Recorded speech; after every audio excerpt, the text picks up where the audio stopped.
Let's go.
In the building, man.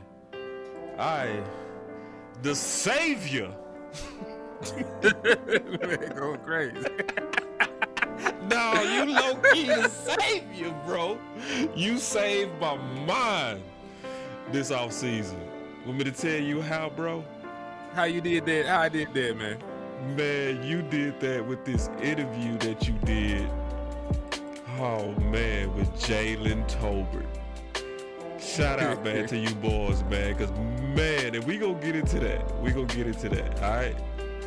Y'all sit back, man. Yeah, that's my boy Henny. So if y'all don't know who Henny is, go ahead and introduce yourself, big dog. Yeah, man, it's your boy Henny the Moore reporting live from the liquor store, man. And hey, you know we got everything under the sun, you know, so y'all can have some fun, man. Hey, man, I still look like a Puerto Rican on this picture. I'm not even gonna mail you too much, but I look like I stand outside of Home Depot. And hey, I killed your intro. I killed your intro, Poppy. See. Hey, I don't speak none of that, bro. Poppy might have even been inappropriate. You know what I mean? Hey, man. Hey. But hey, they say that boss in Spanish is like Jefe or something, so I'm just gonna call you Jefe the whole show. So let me just stop speaking it altogether before I walk out of bounds. But no, man, you really did, man. We gonna talk about that real quick. But before we get to it, I want to just kind of set the stage for everybody, if you don't mind. So, indeed, man.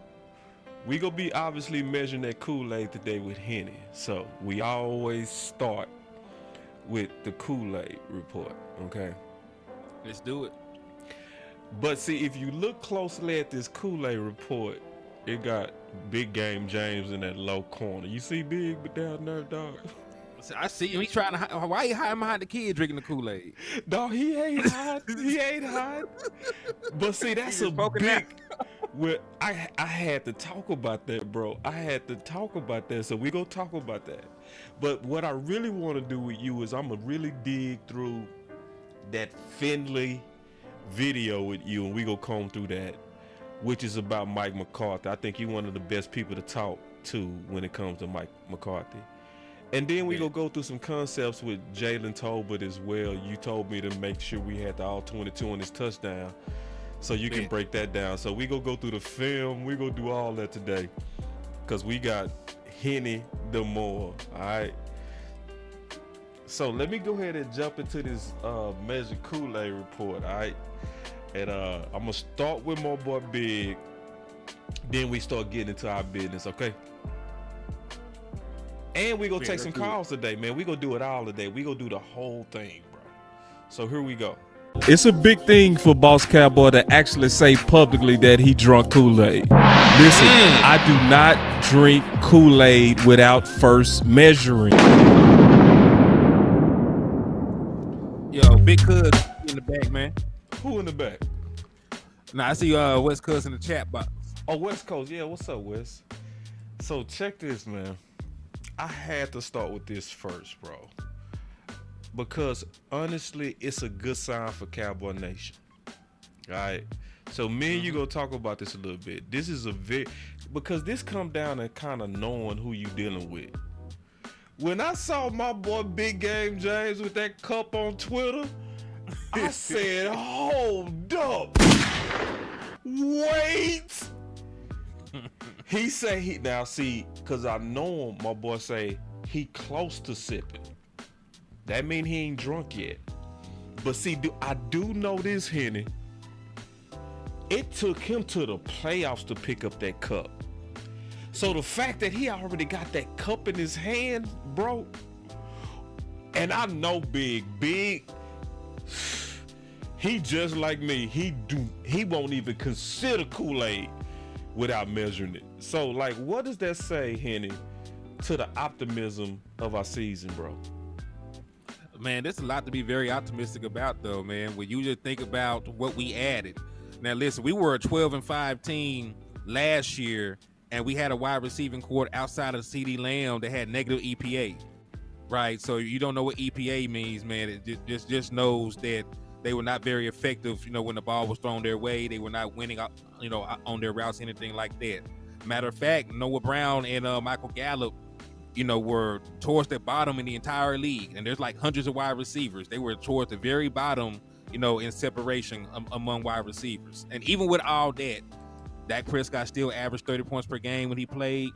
We still went 12-5. We still went on the road and blew out Tom Brady and the Tampa Bay Buccaneers. So even with all that, going on at the wide receiver, position, we were still able to go out there and produce at a very high level more times than not. So when you think about the fact that we added somebody like Brandon Cooks, who had 6,000 yard season over the course of his career, is an exceptional route runner, still has 4.3 speed. And when you also factor in, the fact that we move towards a West Coast offense that's predicated on getting the ball into the hands of your playmakers, there's a ton to be very excited about, man. And see, man, I just asked you to just give them a little piece, and you delivered them steak. Hey, that boy hit it more. That's why he that man. That boy that is him, man. Y'all clap it up for Henny. Ooh-wee. He come in just smoking. So, oh man, my buttons. I'm trying to hit you with some buttons. Hold on. What's wrong? What's going on with my buttons? All right, forget it. I ain't even try. No, it got me more determined now. Hold on. He said it got him more determined. Hold on now. Man, I was trying to hit you with some buzzing. Okay, whatever. We'll just keep it moving. All right, but no, man, that's exciting. Now, going back to what I was saying with you being the hero, it was based on the question that you asked to Jalen Tolbert. So we will kind of start with that real quick, if you don't mind. Here we go. I don't mind, kinfolk. Side of that, man, like you were very dominant where you played at college, man. Like you were putting up, like, what's the word I'm looking for? Like astronomical. Yeah, astronomical. Like you were going crazy on the country boys, man. So before he asked that question, remember this came from an interview with West Coast Landlord and HTM, man. So shout out to all of them boys. If you haven't watched that out, I literally called it the interview of the year, because this was the interview that really confirmed And it was the first time it came out too, and it came out from new media, man. So again, shout out to you boys. Let it play. Indeed, so tell me from the draft cut. Say that again, Bree. Nah, just giving a shout out to my brothers and Cowboys Uncut, man. Oh yeah, man, y'all killing it. Process of somebody that was playing at a small school, like what would their transition like? Going through the drafting process, not playing at a really big school, and just trying to get settled into the NFL. Something a lot of people don't know is, I started playing football 11th grade of high school, so I was still learning. Late, yeah. Like when I was at the Cowboys, I'm still learning, coverages and how to identify certain things. And when I was in college, my OC and wide receiver coach, Michael Smith and Major Applewhite, they really kind of took me under their wing. That obviously I had the talent and the potential, so they took me under their wing and kind of like fine-pointed and taught me some important things that I needed to know at the level that I was playing at, obviously. So I wasn't playing, the biggest schools. So, I was put in spots where I would play 1, 2, or 3, and I would be there just depending on the game. Like say for instance, Ark State plays man coverage. I can go out to the outside and get some go balls. Then we go play Troy. They like to play cover 2. So I'll go to the slot and, take the middle of the field and just rip it apart. So it's just little stuff like that. They use me in different ways. So, transitioning to the NFL. I still get excited hearing that. And look, and you can see me in the chat. I said reading coverage was new to him because I was listening to what he said, man. Cool. Let's just pause. We gonna play some more before you break down them concepts, bro. And that's why I say you was the savior, bro. Like, it was that question that opened up the Red Sea. What's your thoughts? Man, I'm just happy, that we actually seen some of that. Because the play that we're going to break down, you heard what he said. He said, like, hey, if they're in cover 2, you could put me in the slot and I just attack the middle of the field. Yep. Well, he attacked the middle of the field. He went to the vacated area where there were no safeties, and he had a very easy touchdown, and really it was a very good route. It was a very good route by him too, because the defender didn't even get a chance to look back for him. So he pretty much said everything, that he was capable of doing. We really did not see it though. He did not really get a chance to get on the field, probably due to how complicated the offense was. You have to understand the option routes. You have to understand if the defense is in this coverage, then I got to make my route this. If this goes on, I got to do this. And that's a lot to do for even a veteran wide receiver, let alone a kid coming in from South Alabama. No, man. And no, that thank you, Jessica. Also, good to see you again, Jessica. And the thing that also stood out, and I heard it as soon as he said it, when he said detailed, determined, fix. That was coach talk right there. That's coach talk, definitely, and it's also what's in it. Detailed, determined, fix. What are you fixing?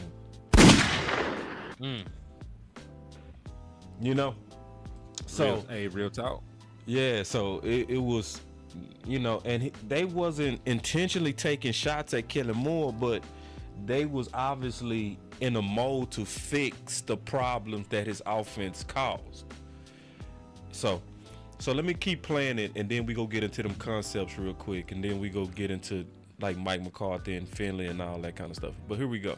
Well, obviously I had to become much smarter as far as, I'm late playing the game. I'm still learning, route techniques, coverages, how to identify, disguises, all type of stuff. And obviously just working with other guys and learning from them helped me. But as far as going through the process, that's one of the things that I had to learn. Obviously, a new offense as well is, just me being able to play all the spots and stuff. So I came in, I play every spot. I'm not just locked in as an outside or slot receiver. You see me in the chat. He said, "See, bro." Bro was excited. I was like, "What?"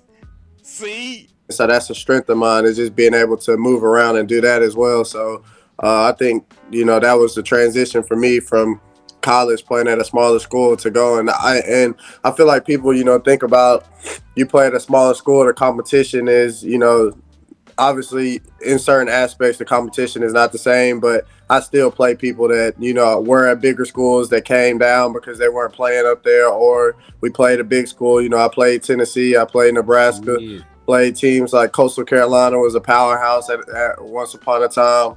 So, you know, I've played big schools, whatever. Obviously, it's not Alabama's, but yeah. But hey, you got off on Tennessee though, boy. Nah, wait a minute. 'Cause look, I was finna piggyback off of when he said. That's my favorite, man, when you said that. Was you got up on Tennessee, boy? And so that's a straight new offense as well. Is you know, just me being able to play all the spots and stuff. So I accidentally rewinded it, but man, yeah, man, that's where, you know, I really meant, man. That question that you asked opened it all up, Henny. It really did. It really did. So I wanted you to get into the concepts that you said. You said you wanted to go through his touchdown with the Cowboys. So I'm gonna go ahead and cue that up real quick, and then you can walk us through what you want to see. Here we go. All right, so go ahead and play, because there's Jalen Tolbert right there in the middle. Mm-hmm. All right, go ahead, let it go. Ooh. And that's ooh. Yeah, that's what he was talking about. Being that zone beater and attacking the middle. That's exactly what he's talking about. Very simplified, you know. Bro, but I love it. But look what they end up doing, dog. Because that is smash on the side that he's on. So if you don't understand what a smash concept is, smash is usually ran against cover 2 because it puts the safety, you know, in a position to have to make a decision, right? So it usually is a high-low concept. But what the wrinkle that Mike McCarthy added in is they added Jalen Tolbert in the middle to run a post route. So, and they really are running mirroring routes on the other side of the ball, because he's late to get to his corner route in the back end on the other end, but it's still smash on both ends. So what that is doing, because they are running a smash concept, that's 2 corner routes. So that means both those safeties are going to be preoccupied in a cover 2 zone, because you see him, he has to account for him, and he has to account for him. So that means there will be absolutely nobody in the middle of the field where Jalen Tolbert ends up. So they ran a double smash with a post in the middle, walk-in touchdown. And another thing I want to show real quick, let me kind of fix the college tape, is when you compare him in college to him in the league, the simplified offense is allowing him to do what he did in college. So he was just an athlete, right? So you'll see him, well, let's first start with the college, right? So look at him in college where they throw the deep ball, and he said that's what he was good at, the vertical ball, soft push off. I highlighted it, boom, he goes and get it. Then you go look at him in the league, because you simplify the game and say go get it. Same type of game, you can basically do the same thing, throw it up, he go give it to you, soft push up, and go get it. See, when you allow players talk to him, boss. When you just allow players to play the game, you know, without all the chess, then you can get that confidence that we were seeing. Like, what's your thoughts on that, bro? Man, listen, when you play to a player's strengths, they will always reward you. You know what I'm saying? Like, listen, if I am a guy that is a vertical threat, I do not need to be out here running comeback routes. Right. You know what I'm saying? Yeah. You know, if I am a guy that is good in space, do not put me in a position where I'm confined. You know, and it's really just simple football. You know, it's common sense football. You know what I'm saying? You're supposed to play to the strengths of all your players, whether it be on offense or defense. So if I am a 6'2" wide receiver with 4.4 speed, you know, I don't need to be out here running, you know, comeback routes and curl routes. I don't need to be running routes in between, you know, five yards. Send me down the field so I can make a play. All right, man. I think I'm gonna take some calls, bro. Let's take some calls real quick, and then we gonna get into that Finley. All right, let's do it. All right, here we go. Y'all give me a second to set it up, though. I should have already had that set up, man, before I start saying that. But hey, I'm getting better at this. I'm getting better. Hey, let me show some love to some folks in my chat box real quick, man. Hey, Shout out to my boy Raymond Silas, King G in the building. I see you, my boy. Salute. My guy Matt Leslie. Salute to you, my boy. The Original People. Bruce got the toxic juice. Miss So Over It. Salute to you, my boy Choctaw. Miss Patrice. Faux Flats. I see you. Benny Stanley. Salute to you. Tommy Montoya. T Smooth TV. Salute to you. Anybody I missed? Hey, Big West Coast was in the building. Q Ball. Hey, salute to y'all good folks for showing love to the liquor store, man. Michael Lockhart, Big Dow, Justin Kitchen, part of the Wrench Gang. So salute to all y'all folks for showing love, man. And hey, we're still doing the raffle for the Dallas Cowboy jacket or pullover. It's $5 to enter. So if you want to enter, and hey, it's finna get cold pretty soon, man. When you go out here to these college games, to these high school games, Friday night lights, you could be warm and you could be dripping at the same time, representing for them boys, man. So, hey, if you want to participate for a chance to win, or you just want to support your boy Henny the Moore, hit the Cash App with a super chat, man. Cash App $, Henny the Moore, and then you just go to the page for the super stickers, man. Salute to y'all. And hey, Kelvin Hicks, Trey Fargo, and Thomas A. Garrett, I see y'all slide through the building, man. Salute to y'all. All right, and so we do have the call line open. So if y'all want to call on in, this is gonna be the time to do it, and then we'll just talk some ball with you now. Did I get that number right? Let me see. 253-993. Okay, I did. I think I did, Henny. I think I did. Hey, y'all let me know, because we got it open now. I ain't gonna keep it open too long. My feelings get hurt if y'all don't call in. So, because I don't see nobody calling in. It made me wonder, did I do something wrong? Because usually by now would have been full. So anyway. Yeah, well, we gonna keep that number down there. We gonna just keep going. So if y'all call in, if you call in, you call in. That's it. 253-993-3539. All right, cool. Let's just keep going. So the thing about so the thing that I want to definitely talk about is getting into this Finley interview, right?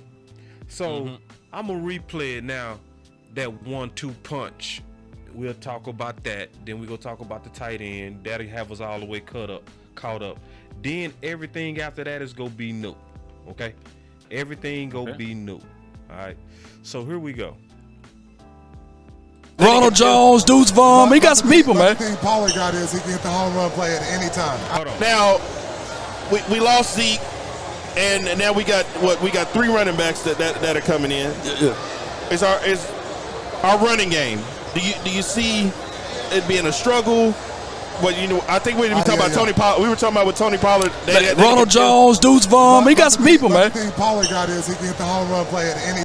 All right, hold on. We got a call. So hold on real quick. Let's take this call real quick. Henny. Give me 1 second. Yeah, let's take this call.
missed him. That could have solved the swing tackle. Could have solved the swing tackle, guard, whatever. We wanted a tight end though, Montana. cross-trained. We wanted a tight end. I know. A tight end that came in on the boot. Like, he came in on the boot, man, like he didn't pay his car note. Wait, Montana. Hey, and you know, Montana, you was there. I just knew it. I said, this is one of those overthinking him. I knew it. I knew it. Yeah. I knew it. I called it. When they picked him, I said, damn. Yeah. Damn. Yeah. We ain't getting no liner, y'all. Yeah. And all of that was all allegedly overweight concerns. Yeah. Man. Yeah. You know, I felt like if he was there, that I felt like that would have put some pressure on Zach Martin. That definitely would have. With him doing what he doing, you got Hall of Famers raving about this man all over the radios, all over the commercials. That's all they've been talking about ever since the Browns been playing is him. They're not talking about no one else. They're talking about that man since training camp. And I'm like, bro, how we missed that?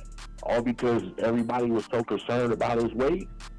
Yeah. That it he never got made down. sense. It never made sense. Down. Yeah. Buddy in shape. He in shape.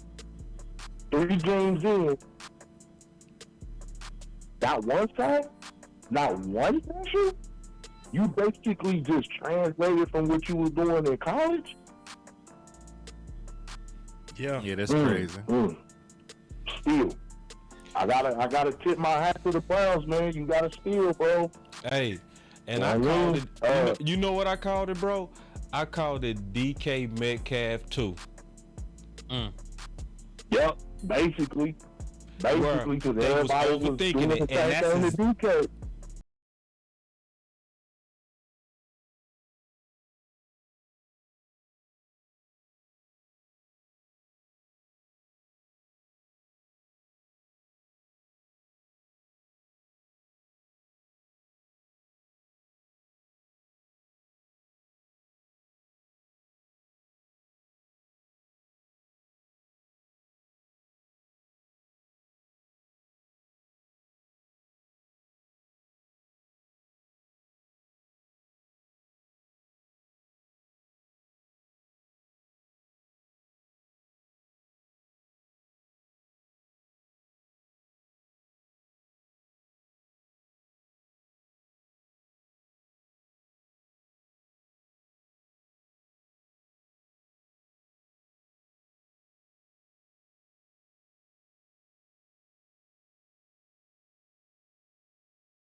him.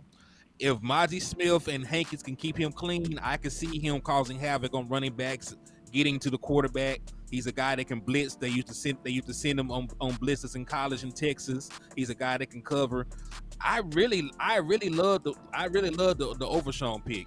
And you know,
very data driven, as well as you go look into the details of the offense. What's your thoughts on that 1-2 punch philosophy that just came from?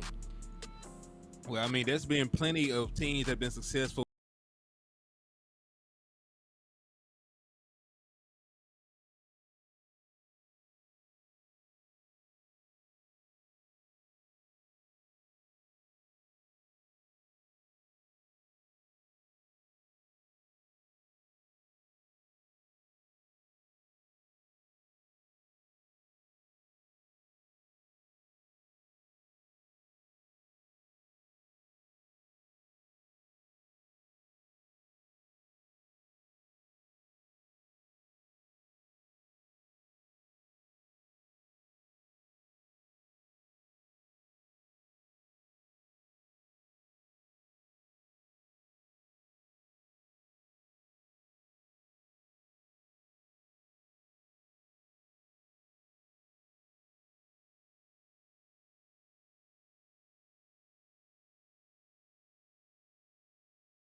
I'm looking somewhere else for a running back too.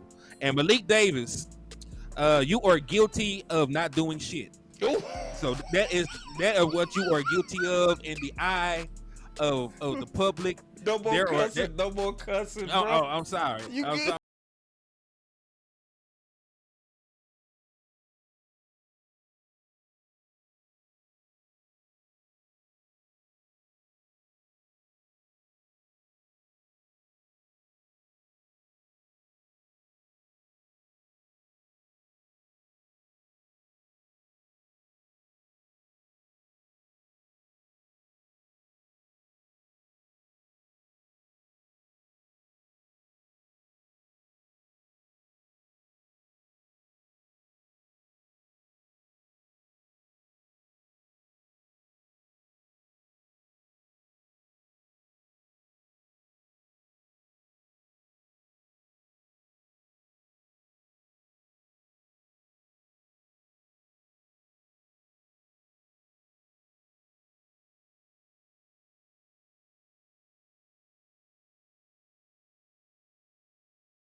we go. Let me show this Malik Davis.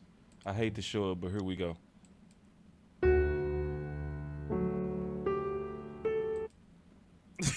Oh my God, you got good graphics. Yeah, I got music and everything to it, bro. That's sad, bro. Got Cooper Rush getting picked up. You know what I mean? You know, coach called it a what'd he say? There you go block or something like that. Coach crazy no more. And yeah, where they just run. Yeah, and that so he missing blocks, getting Cooper Rush. Then you see Hunter.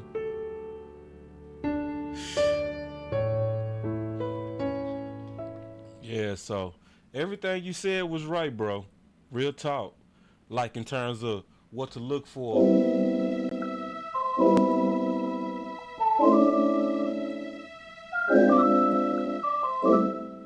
From that running back too. Because I think people thought it was going to just be easy. They was like, oh, Zeke gone? Yeah. Like, people really didn't know. Like, I had a guy call in and he was scared of the boogeyman, right? And I said, bro, did you listen to that interview with Pollard and Zeke? And he was like, yeah. And I was like, well, did you hear everything that Zeke used to do to block?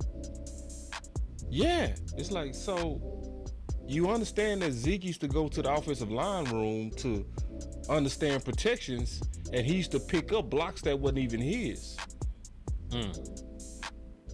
Because he knew that front. It wasn't just that he could do the block, it was the mental side too. So people was like, you know, hey, Hunter can do it, but Hunter, you gotta be in the right place. You're supposed to take the inside. You know? You out there double teaming with the tackle in the wrong location. Obviously, you don't understand fronts. So anyway, you know, I see, and it's one more thing that Coach Moss said, especially being from South Carolina, man. He said, according to him, really, you know, knowing the details of Rico, because he's a Gamecock fan, right? He said Rico has never had a healthy season since he was a junior in high school. So that's almost like we being delusional. But the only thing is we got the right to, because some places those bets paid off. You know what I'm saying? Like with Malik Hooker. So what's your thoughts on that, man, and the injury concern of Rico before we move on? Well, this is the thing. Like, the Dallas Cowboys have an award-winning medical staff. Right. Like, I don't know if people really understand how good your medical staff is. So, you know, so they if got anybody, the top medical staff in 21. They did. Yeah, so if anybody can keep players healthy, is this medical staff. The issues I have is, you know, it lies right there. Rico Dow has been on this team and hasn't been healthy. The same thing with Tyron Smith. So, you know, like, if the best in the business can't keep you healthy, you just not going to stay healthy. So Rico Dow has not been healthy. How many years he been here, 2? Yeah, he ain't been healthy, bro. He ain't been healthy. So if the best of the best can't get you there, you're not going to get there. So he is in the same boat with me as a Tyron Smith. I think Tyron Smith is still, to this day, one of the best left tackles in the business. I do not expect this man to play 17 games. I would not bet $1 on that. It's the same thing. I don't expect Rico Dow to stay healthy. I just expect for him, you know, to go ahead, get hurt, and I'll see you in the playoffs. Damn, that's the same thing. Listen, it's the same thing I hope for Tyron Smith. If you got to miss time, just make sure you're back for the postseason. I ain't tripping. I know you're gonna play about 10 games.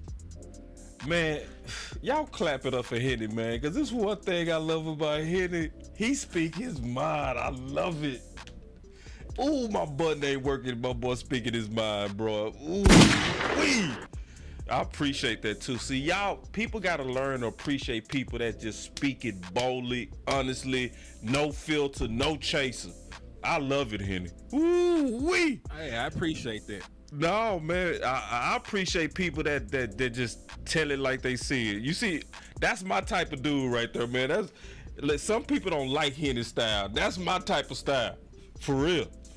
Yeah, cause I'm concerned about that, Henny. I am, bro. You know what I mean? And I'm trying to be optimistic because we did see a miracle with Malik Hooker.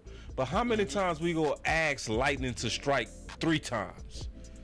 And this is the thing. Malik Hooker was on a separate team. You know what I'm saying? He was not around our medical staff, and it's the same thing with Randall Cobb. Right? Randall Cobb was healthy with us, but he was on a different team. Yeah. So, you know, like there's a different medical staff. They gave him different treatment. They gave him different diagnosis. Randall Cobb said out of his mouth, the Dallas Cowboys medical staff told him that he had weak hips, and he had never heard that before. So he trained, he straightened his hips. He did not get hurt a single time in the season he played with the Dallas Cowboys. I think he had like a concussion. He didn't really have like a lower body injury like he used to. Stayed healthy. Malik Hooker, I don't know what they told him, but you know that boy has been an Iron Man basically for the Dallas Cowboys. Like one hiccup, but he's been out there playing, and he's been playing in physical style because we know how Dan Quinn likes to utilize his safeties. So you know, like those guys, like I can vouch for them because they've been healthy with us. Right, we've kept them healthy. These other guys have been here. You know, once you already got the secret formula and you start breaking down, we can't shoot you back up with the Captain America formula. Yeah. Because I mean, good point, man. When you break it down here, it's you. If you break it down somewhere else, it's probably them. You know what I mean? Them. Yeah. Well said, bro. But I think we kind of captured that 1-2 punch. Let's get into this because I know we kind of had some differences on this. So let's see if we can straighten it out. Here we go. Oh, yeah. And have you looked at these guys that's on the team now? Jake Ferguson, Peyton Hendershot. Have you seen those boys? Oh, yeah. The guys that he has behind him as far as tight end and especially the running back in Pollard. Oh, my God. No, not that. It was this. Here we go. Hey, let me ask you this, Jermichael. There was a guy here who I used to refer to as TE1. He's not with the team anymore. What is your thoughts about Dalton Schultz when he was here with the Dallas Cowboys? Do you feel like he was a good tight end? And should he still be with the Dallas Cowboys? Hey, bro, come on now, dog. He was very balanced. He was good for the offense. Right. He was good for the system. He was a system tight end. Okay. And guess what? I think for what they did, it was a bittersweet thing. They win and lose. You know what I mean? They got another guy behind them. Luckily. Yeah. He was good. What? All right, so talk me in the tight end, bro. I'm not a believer. You're not a believer in the tight end room right now? No, I love our tight end room. It's just I'm not a believer in the hype of tight end. Well, like I put it like this: how running backs getting treated, with all my heart, I really believe that's how tight ends should be getting treated right now. Cause they say stuff like this, like hear me out. So they say for like, oh, you can replace a running back easily. Well, look at the Dallas Cowboys. There's no position that's replaced easier than tight end. Anyone. I'm gonna throw this out there. All right. There are always exceptions to the rules for every position. Mm-hmm. But the exceptions to the rule for tight ends trump the exception to the rules for running backs. I'm gonna go down the list of the guys. All right. Antonio Gates. How long did Antonio Gates play? 100,000 years. Yep. Like 100 years. Yeah. Right. And he was a Hall of Fame. Probably was their number one option in the passing game numerous seasons, right? Mm-hmm. You look at a guy like Travis Kelce, he's already down there a decade in the league, still holding strong. He was just the number one option as a player on a championship team and showed up in the postseason as well. You look at a guy like Kittle, like he's always an all-pro. He does both things very well as a passing threat, as a receiving threat. And because he's a tight end, he's going to probably play another 8 damn years. Mm-hmm. Right here in Dallas, Jason Witten, a couple years ago, that man was 1,000 years old out there with a walker, still going for like 500 yards on the season. Uh-huh. So, like, if you're talking about value, at a position, even the best running backs are probably going to play only about a decade. Right, the best running back. We love Eddie George and what he was. That man played for like 10 years. So you're talking about durability? Yeah, they gonna be more durable than running backs. It's durability and also impact. You know what I'm saying? Because over running backs. Here, right now in this league, let me ask you a question. Let me ask you a question. Where was that boy? Where was that boy Pacheco taking that for the Kansas City Chiefs? I don't know. Oh, he yeah. He was okay. He was a seven. Wait. Because see, we can pick that. But see, that case goes down the better for tight end though, bro. Sometimes it do, sometimes it don't. No, most times. Because see, this is the thing about tight end. When was the last first round tight end that played up to their potential? Never. That's never happened. But this is the thing. In about 15 years. The last has never one happened. Was Shockey, bro. That's the last one. But this is the thing. But then let me ask you this question. This is the thing. Let me ask you this question. When was the last first round running backs that worked? You can name a lot of them. I mean, they worked, but they also only worked for about 7-8 years. That's good, but this is the thing. Listen, which position? Hold on, one more question. Which first round group get more for fifth round tenders put on them? Running backs or tight ends? It's gonna always be running backs because we already actually the tight ends. The tight ends first round tenders. Yes. How? Yeah, they give. Oh, I'm sorry, the fifth round options. I'm sorry, they the ones. Fifth round option. Okay. The fifth round, it's tight ends. Okay, so they not living up to their potential, and the ones that end up work you didn't see coming, the Kittles, right? Because that's what they say about running back. They say you can get one in the third round. Well, that apply for tight end, right? Because all your best ones in the games was third rounders. You named Kittle. Where was he drafted? Third round. Kelsey. I think Kittle was even low. I think Kittle was like a fifth round pick, bro. You said, well, thank you. You making my point. You know what I mean? But we're making separate points. We're talking about impact on the game. I understand that. No, we're talking about value and impact on the game. I'm just talking about value in a passing league where they throw the ball 40 damn times. You know, they always go with the pass catcher. Like a tight end can be the number one option on your team. Where? Very few places, bro.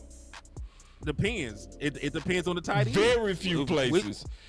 I seen it with Travis Kelce. I seen it with Jason Witten before. Jason Witten was the number one in Dallas before. Wait. When you say Kelce, and then you go all the way back to Jason Witten, you ain't got no case, dog. Hell nah. I can list all the tight ends I know. I just named them. Antonio Gates was a number one tight end, man. How many? How many? Dallas Goedert in Philly was just a number one tight end before they got them. Was just a number one option before they got them receivers. Dallas Goedert was. Matter of fact, Zach Ertz so, was man, too. you under the tight end spell, bro. We gonna have to have this fight again, bro. No, I'm just talking about. Listen, I love running backs. I'm not saying anything about them. I want you to pay them. I want you to keep them around. I think they're fantastic for the game. But you know, I'm just saying, like, you get like. A tight end is in this league is damn near a wide receiver at this point. No, it's not, bro. You under the spell. For what they are asking a lot of these guys. For what most of the time what they ask him to do, they are out there making plays as pass catchers most of the time. That's why you see all these tight ends have 800, 900 yards. Where you see all these tight ends have 800, where they at? Dalton Schultz just had 800 yards for us. In a force-fed system, bro.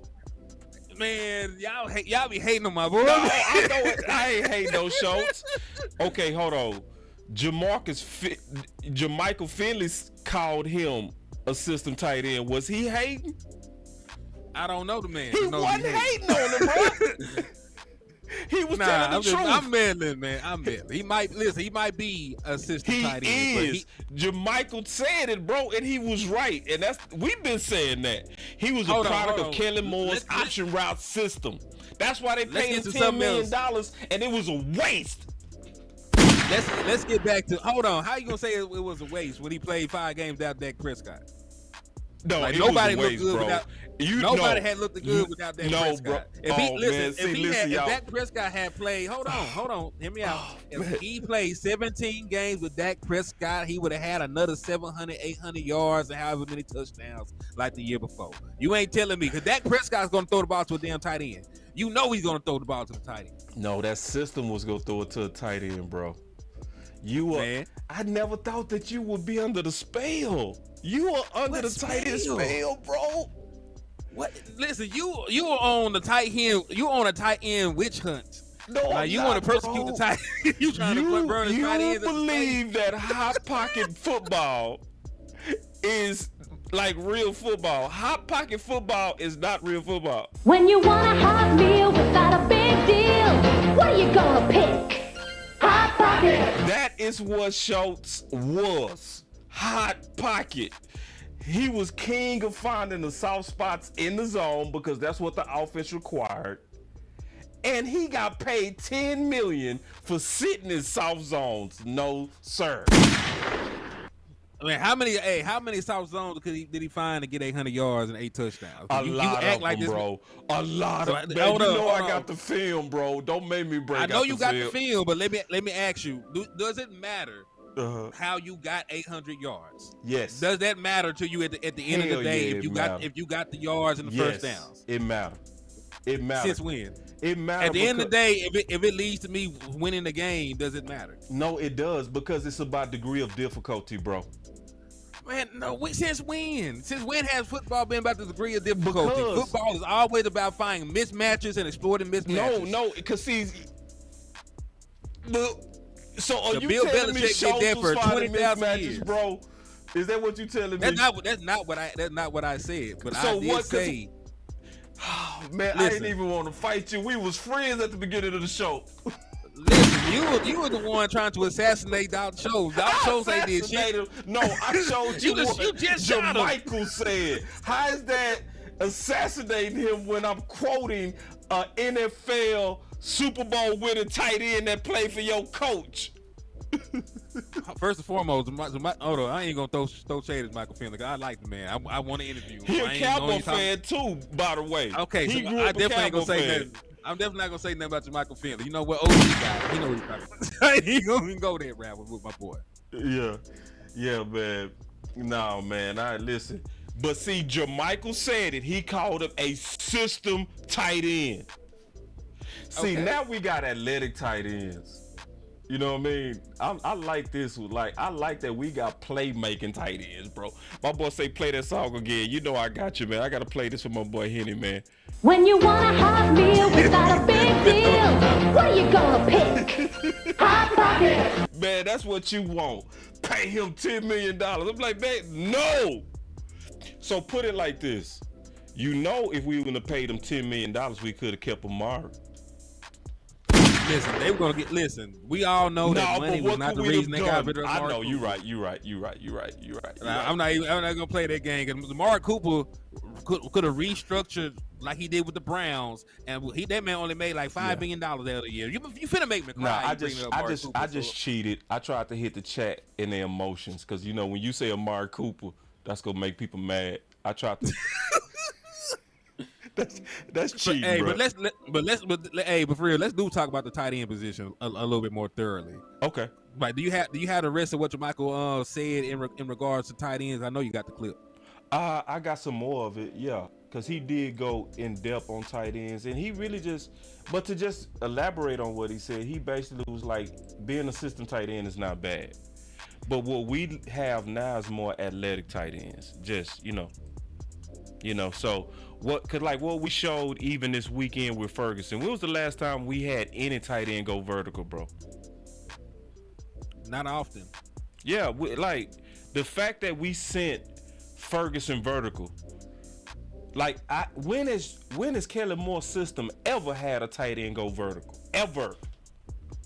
Well, that's the thing. Like, I'm not saying that Dalton Schultz, wasn't wasn't a system tight end, but I'm also not going to knock a guy for doing what they asked him to do at a high level. No, I'm not. And that's the only thing I'm getting at. So, cause see, this is the thing about a system tight end. It's valuable, but it's valuable different, right? Because you had to be able to read the defense and be on the same level as that. Mm-hmm. You wasn't winning on your athleticism. You was winning on your mind. See, what we doing now is winning on playmaking, like what he just did. Going vertical, clearing the linebacker, and going up and get it. You never, ever saw Schultz ask to make that play. Not saying he couldn't make that play. He wasn't even asked to make that play.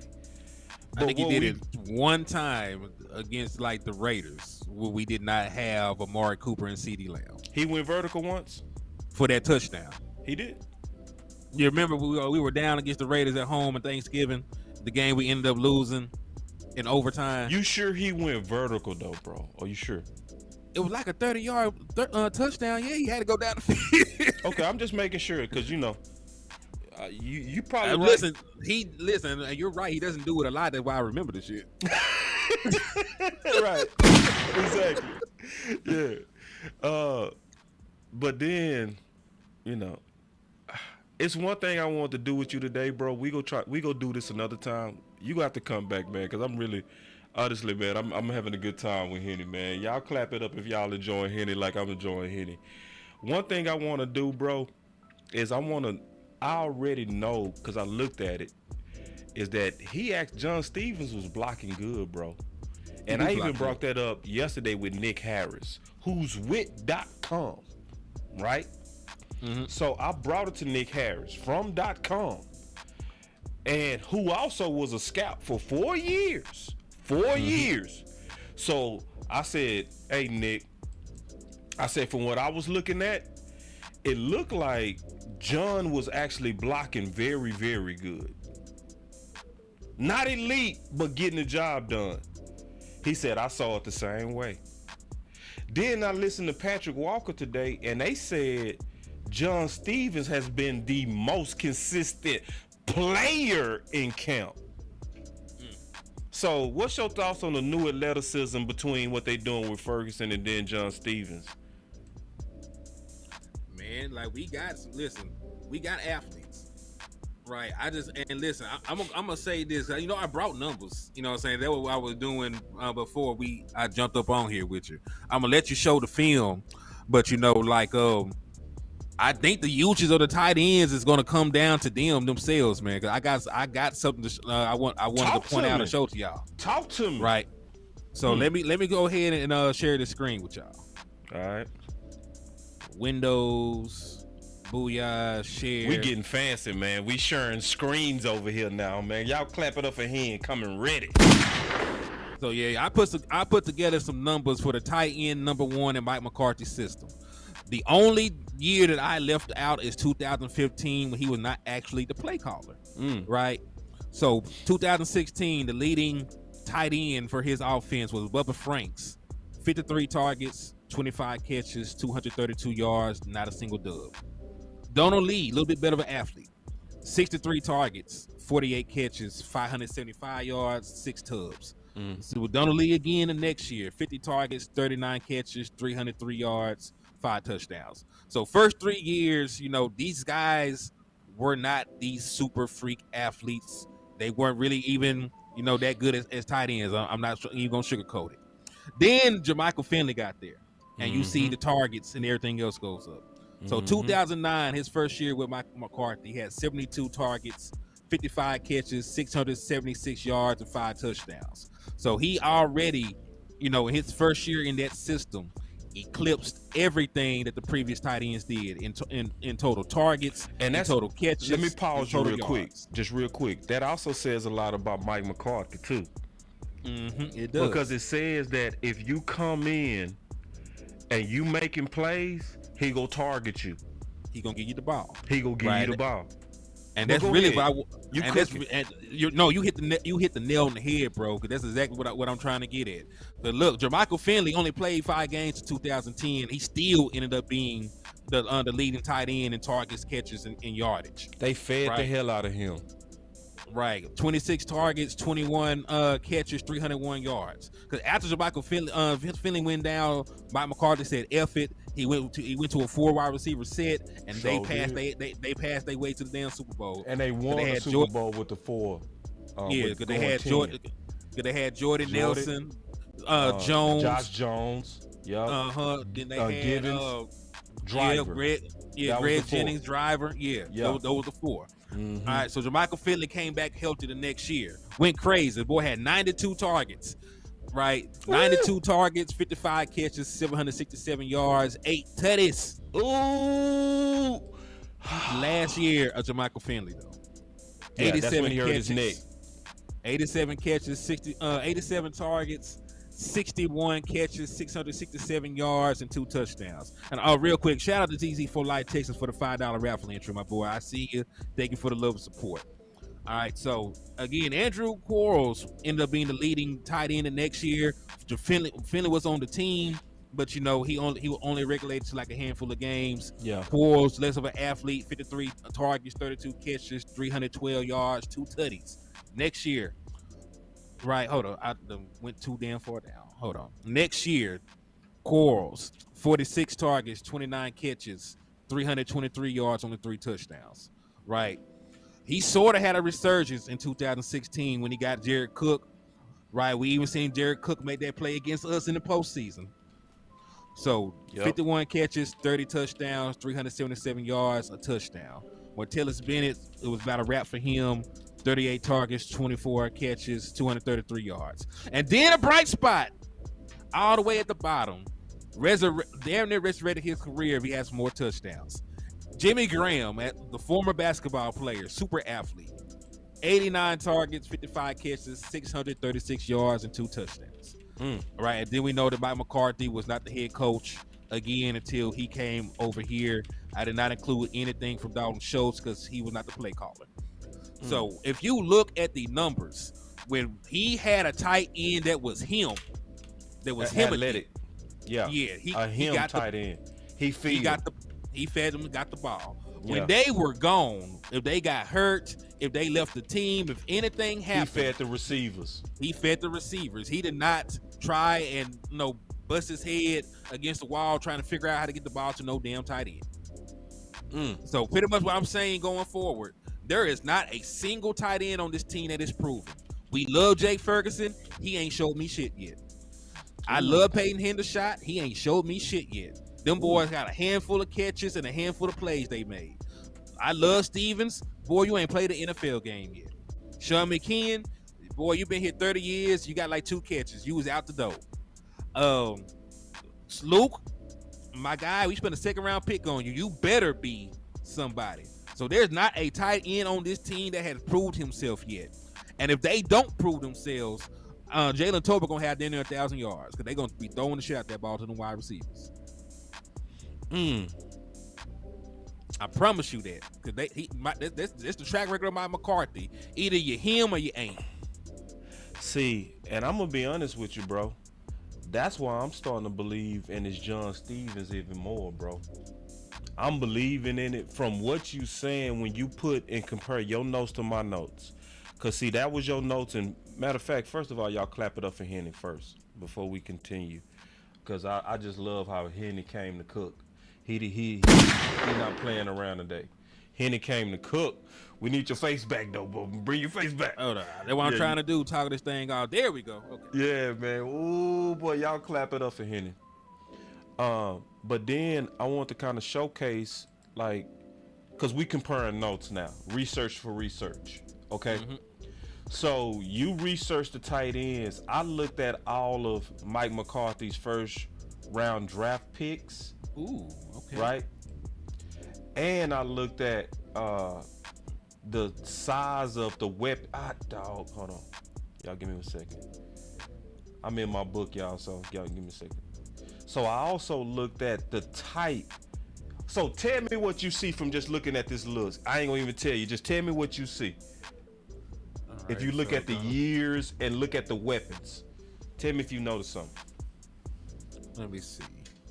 So Michael Finley, 6'4", 240 pounds. Jordan Nelson, 6'3", 217 pounds. 2nd round, 3rd round. Hold on. Before McCarthy higher. Okay, drafted in 2006. Greg Jennings. Devontae Adams, 6'1". Richard Rogers, 6'4". Hold on, 6'4". Richard Rogers, 6'4". Jermichael Finley. Let me see. Let me go ahead and 6'3" Kendricks.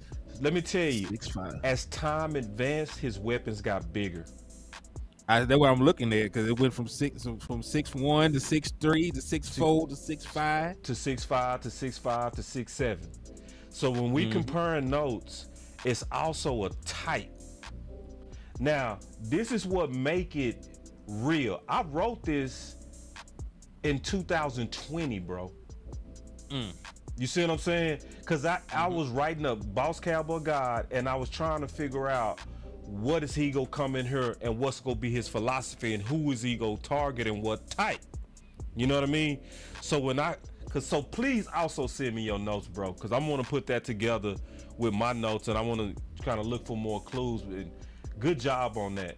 So when I look at your list and I compare it with my list, what it says to me is that he is really into giving athletic tight ends the ball. You know, especially when you look at the fact that he got Graham at the end when Graham was already understood to not be a blocker. You see what I'm saying? You know, so, and this is what I said, just comparing notes and kind of looking at it. I said the change in receiving tight end are apparent as the McCarthy time with Green Bay advanced. McCarthy went from the Dallas current medium size receivers and changed into much bigger receiving targets. And then I talked about that they was athletic tight ends. Now this was from 2000. So I didn't know that Kellen Moore was gonna be a system OC. So I was thinking Mike McCarthy was gonna have control, which he ended up didn't.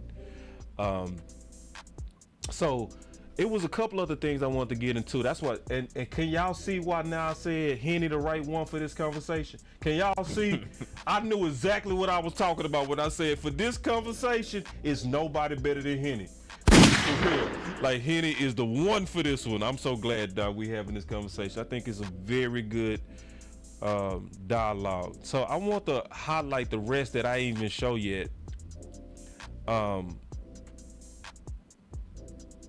And I want to talk to you about it. Here we go. Do me a huge favor. Can you break down West Coast offense juxtaposed to when Dak Prescott was playing in the offense last year? Mike McCarthy said, I don't like those stop routes. I don't like those option routes. I don't like that. Can you break? And then they continue to do Look at me.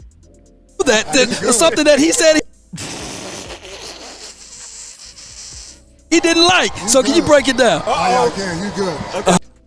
So shout out to New Media. See, now this is a Super Bowl winning coach point right at law and was shocked that he knew the details like that of the philosophy difference between Mike McCarthy and Kellen Moore. Look, it's right there in your face. Look. Those stop routes. I don't like those option routes. I don't like that. Can you break? Yeah, he's shocked that Law knew that.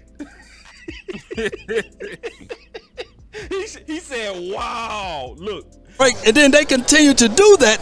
Something that he said. That boy said, you good. Ooh. And he didn't like. So can you break it down? You see me lean up? I'm like, man, let's go. Yeah, I can. You good. That's fired. Yeah, that's fired, boy. I try to be, you know. Hey, when I went to Green Bay, man, the thing I saw was McCarthy getting the ball out.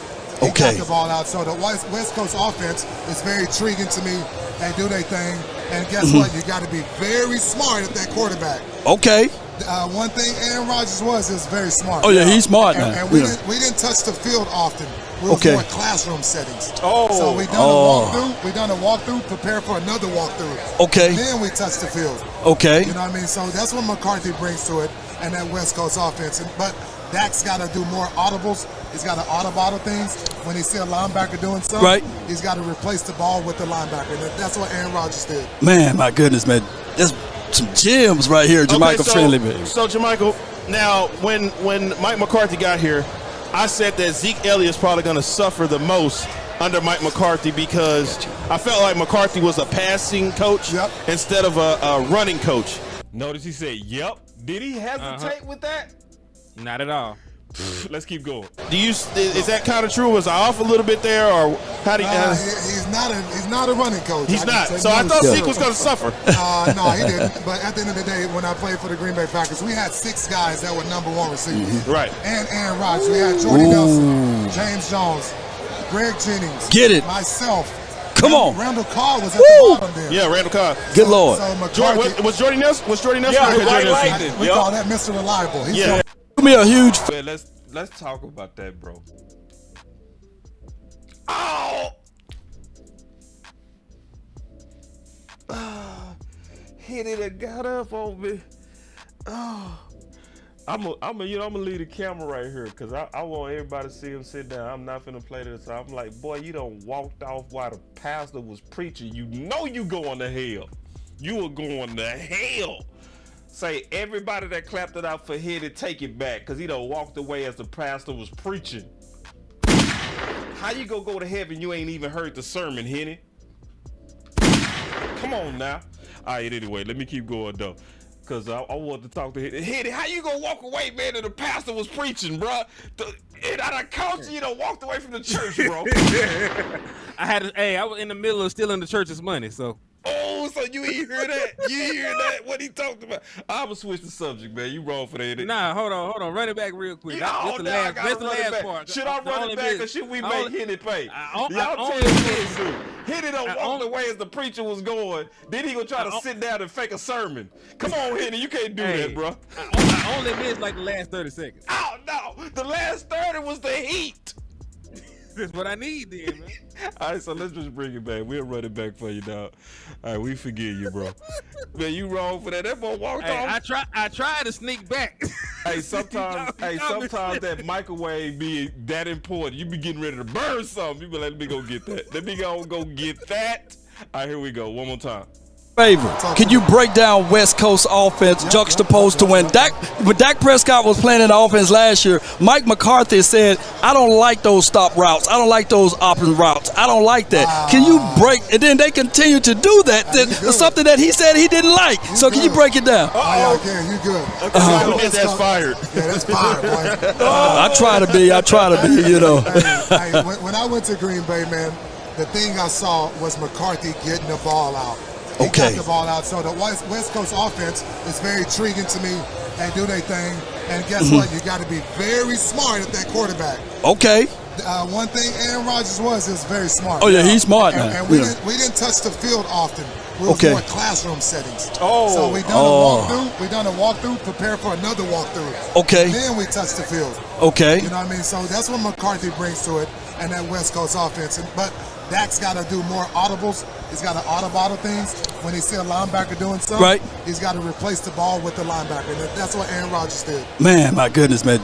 That's some gems right here, Jermichael Finley, man. So, Jermichael, now, when Mike McCarthy got here, I said that Zeke Elliott's probably going to suffer the most under Mike McCarthy because I felt like McCarthy was a passing coach instead of a running coach. Is that kind of true? Was I off a little bit there, or how do you? He's not a running coach. He's not. So I thought Zeke was going to suffer. Wait. Let me pause for a second, real quick, man. I like this. My boy Kevin said, "Break bread, Henny." I don't know what you mean by that.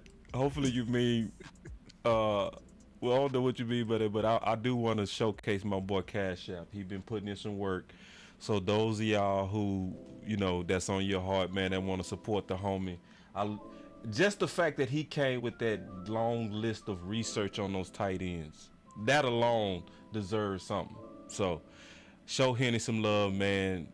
Just real quick, the CashApp is $Henny the More. He came ready to bless, man, so it's just good. Like my boss said, break bread. And I don't mind at all, man. Just helping him out because he came to serve, and I just appreciate that. All right, let's keep going.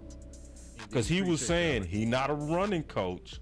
No, he didn't. But at the end of the day, when I played for the Green Bay Packers, we had 6 guys that were number 1 receivers. Right. So he's saying this is the difference, though. He was like, we just had some crazy weapons, and he said we had 6 guys that was number 1, and I think he made that case. Here we go. And Aaron Rodgers, we had Jordy Nelson, James Jones, Greg Jennings, myself. Come on. Randall Carr was at the bottom there. Yeah, Randall Carr. Good Lord. So McCarthy, was Jordy Nelson? Yeah, White Lightning. We call that Mr. Reliable. So it goes back to kind of what you was saying. When he had a dog tight end, he fed him. But when he didn't, he fed the perimeter and the running backs.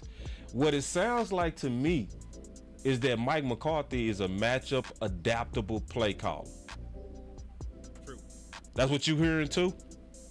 That's what I've seen. You know Talk to me. And turn your mic up some too, if you can. Hold up. Let me see. I'm gonna turn you up too. I probably need to get closer. Can you hear me? You good. You sound great now. Whatever you did, perfect. Okay, cool. Perfect. So, man, he showed that in 2010. Because, like, the year before, when he had Jermichael Finley, as we pointed out, Jermichael Finley, was one of the key contributors on that football team. Was he a rookie or was he in his second year? When do you know? Because I'm trying to see how early he was willing to go at that type of target. All right, so Jermichael Finley came into the league in 2008. Okay, so he was 2 years. He was 2 years in. Okay. He was 2 years in when Mike McCarthy, put that on his plate. Yeah. His rookie year, he didn't do too much of anything. His Right. rookie year, Jermichael Finley played in 14 games, only had 6 catches and 82 yards. And so then he that's exploded. why you said he like his tight ends to prove it before he feed them.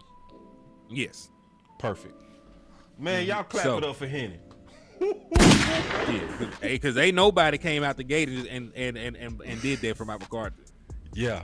So the chances of, based on history, the chances of seeing that with John Stevens, even though he is looking like he's the most consistent, the chances of us actually watching us develop him before our eyes is basically, in your opinion, slim to none. Now, I think that he'll take Sean McKeon's spot. Okay. That's where I see it going right now. I see that he's going to replace Sean McKeon. Mike McCarthy values a pass catching tight end more than just a pure blocker that can't do anything in the pass game. Facts. So Sean McKeon has shown that he's a limited playmaker on the offensive side of the ball. He's going to be a guy that gets cut, probably make it back onto the practice squad, because who's really checking for Sean McKeon? So that's where I see him at right now. I see him having the opportunity to be tight end 4 right now. And that's cool. We're gonna carry 4 tight ends. We've always carried 4 tight ends. Well, let's keep going, bro. Let's keep going, cause see, the meat of this, I'm getting in with you. So here we go.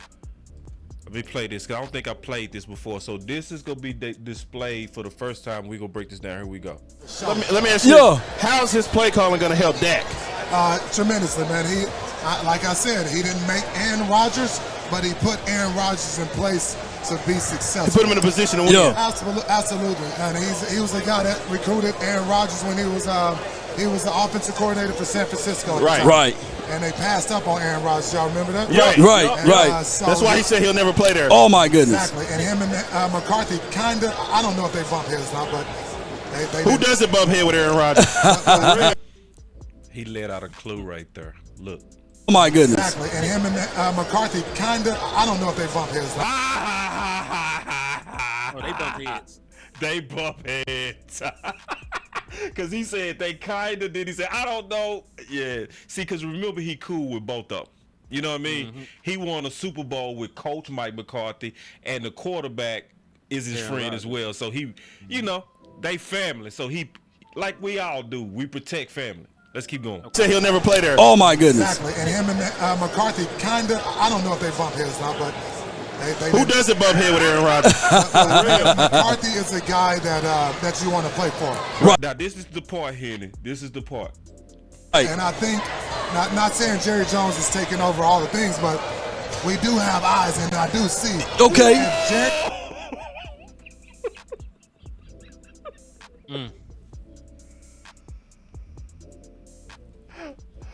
Oh man, say listen.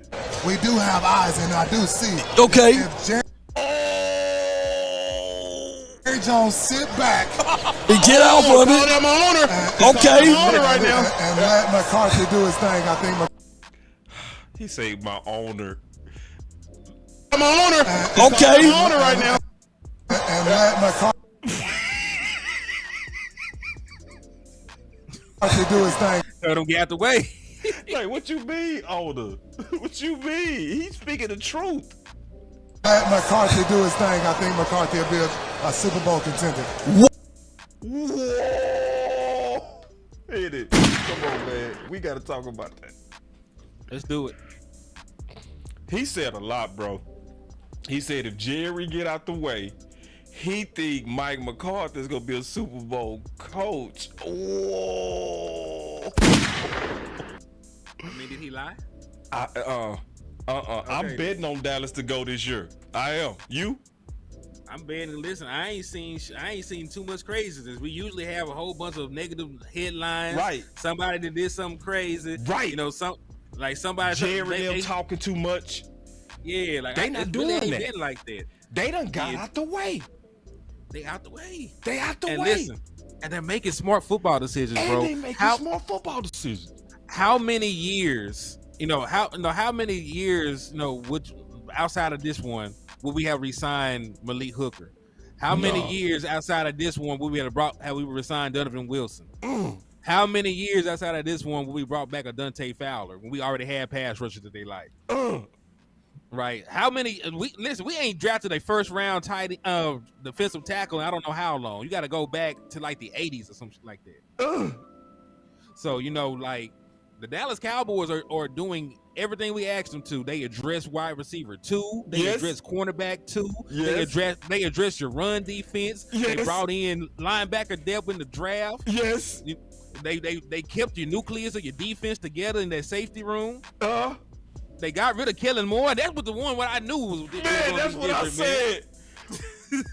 Your cars.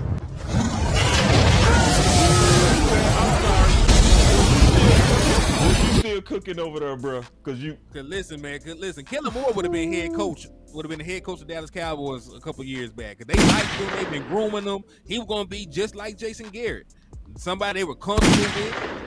They like the prospect of him being this futuristic play caller savant. But man, Mike McCarthy, hey, shout out to Landlord, man, because Landlord been calling that man Big Mike Soprano, man. Oh, he sent that hit. He sent that hit, got that boy whacked. He did send that hit. He sent the pigeon, didn't he? Hey, you ever seen Godfather? When dude went to the bathroom, walked back with the pistol. You watch my movie? Yeah. I had to think about it. That's exactly what happened. They had Kellen Moore feeling comfortable as hell, and they put one right between his eyes.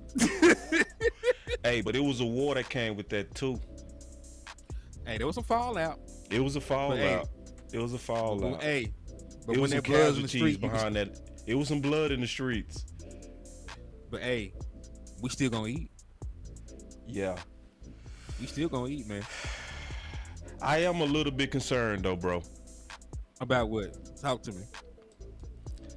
I'm gonna show you this back and forth, and you tell me what you think. I'm gonna just show you this because I didn't play this.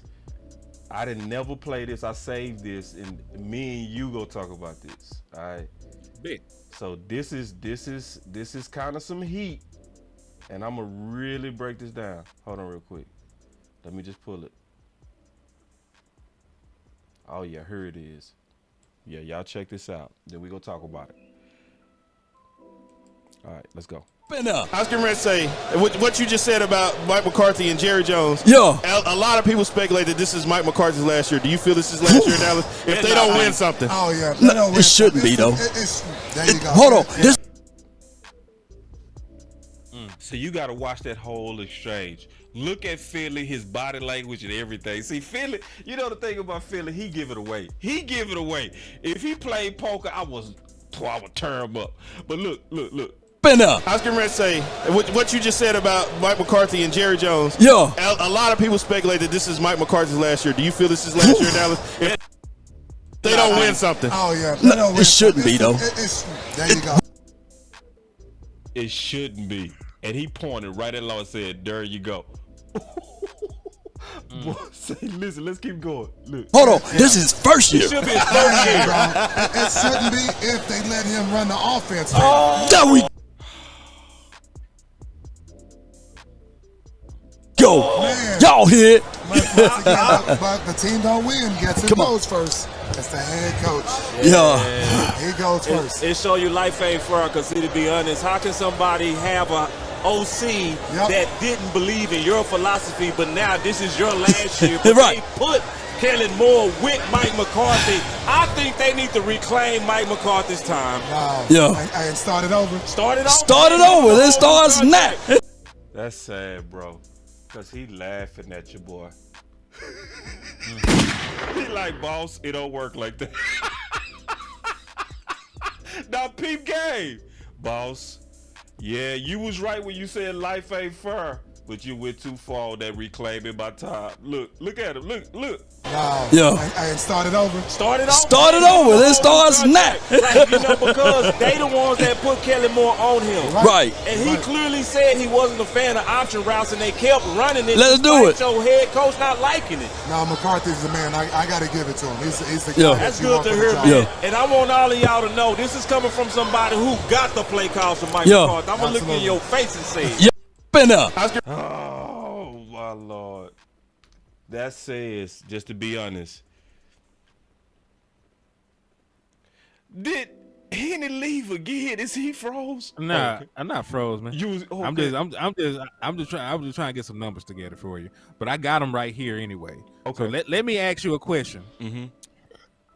So if I told you that Mike McCarthy won 2, 3, 4, 5, 6, 7, 8. If I told you that Mike McCarthy had a top 10 offense as a play caller for 9 consecutive years, would you take that? Hell yeah. Okay, that's what he did in Green Bay. Mm-hmm. So I don't see the Dallas Cowboys getting rid of Mike McCarthy. I'm gonna go through the list of reasons why you should retain him, regardless of how the season ends. One, he just won 12 games for you back-to-back seasons for the first time since the 90s. Mm-hmm. With dysfunction, add that. With dysfunction. With dysfunction. Right, because the second time you did it, you didn't even have a good wide receiving core. Let's keep it honest. T.Y. Hilton ended the season as your number 2 when he got there in December as an early Christmas present. Yeah. Right, so let's tell you about how good the wide receiving core was. It wasn't. Right. He also won you your first road playoff game in 30 years. Since the 90s. Oh, your mic went out, bro. You got a short. Yeah, I don't hear you. We gonna be patient though, man. Cause listen, when Henny say I got the numbers, just be patient. Just be patient. Cause he worth it. I know my boy. When he put in that work, it's gonna be worth it. Yeah, I don't hear you yet. But we gonna be patient, y'all. Are y'all going anywhere? No. Just keep working on it, big dog. We got you. Keep going. Keep going. Whatever you doing. Yeah, I'm with you. I'm with you. Y'all just be patient, man. My boy Henny is worth it. That boy said Malik Davis is. Why you doing that? Why you fixing your sound? Let me just go and take some super chats. Let's go. Let me do 2 things at once. Let's go.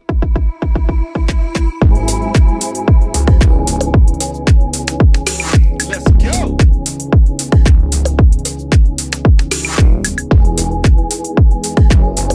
All right, man. We finna take these super chats. All right, can you hear me? Yeah, you back. Okay. All right, let me go ahead and get these super chats real quick since I already told him I was gonna do that. I only got 2, bro. I'm gonna knock them out. All good. Yeah, I'm gonna take these 2 super chats that came in. I can't see y'all new super chats, so don't send them. All right, so Tracy just sent $5. Look like you showing love, man. I really appreciate that. Then Weibo, long time listener, man. Good to see you, Weibo. He said, speed is not all we need. That power in hard fought games to weaken the defense. And I agree with that too, Weibo, man. So, yeah, that's my super chat. But go ahead, man. You was cooking, man. Go ahead. All right. So, yeah, I'm back, though, man. So, let's get this. All right, let's go. So, all right. So, I touched on first road playoff win in 30 years. First time winning 12 games in a season in back-to-back years since the 90s. Right. Let me put up Mike McCarthy's numbers for you as a play caller. As an offensive play caller, you want to score points. Well, I got his scoring stuff all right here in front of me. So let me share the screen and we'll go down the list for y'all. So boom. Hold on. Toggle it on. window there. All right. So this right here, Mike McCarthy offense. So of course, 2015 is the year that he lost play calling privileges, so we did not include that. First year was a little rocky. Only 22nd in points per game as a play caller. Only averaged 19.1 points per game. Went crazy, every year after that. 2007, 27.6 points per game. That was good for fourth in the entire league. 2008, 26.2 points per game. That was good again for fourth in the entire league. 2009, the year before their championship, 29.8 points per game, second in the entire league. 2010, despite losing a dynamic playmaker like Jermichael Finley, 5 games in, they still averaged 25.5 points per game, was good for a 7. 2011, I don't know who the hell was number 1 2011. I forget because I put this together a while back. But these boys averaged 34.1 points per game.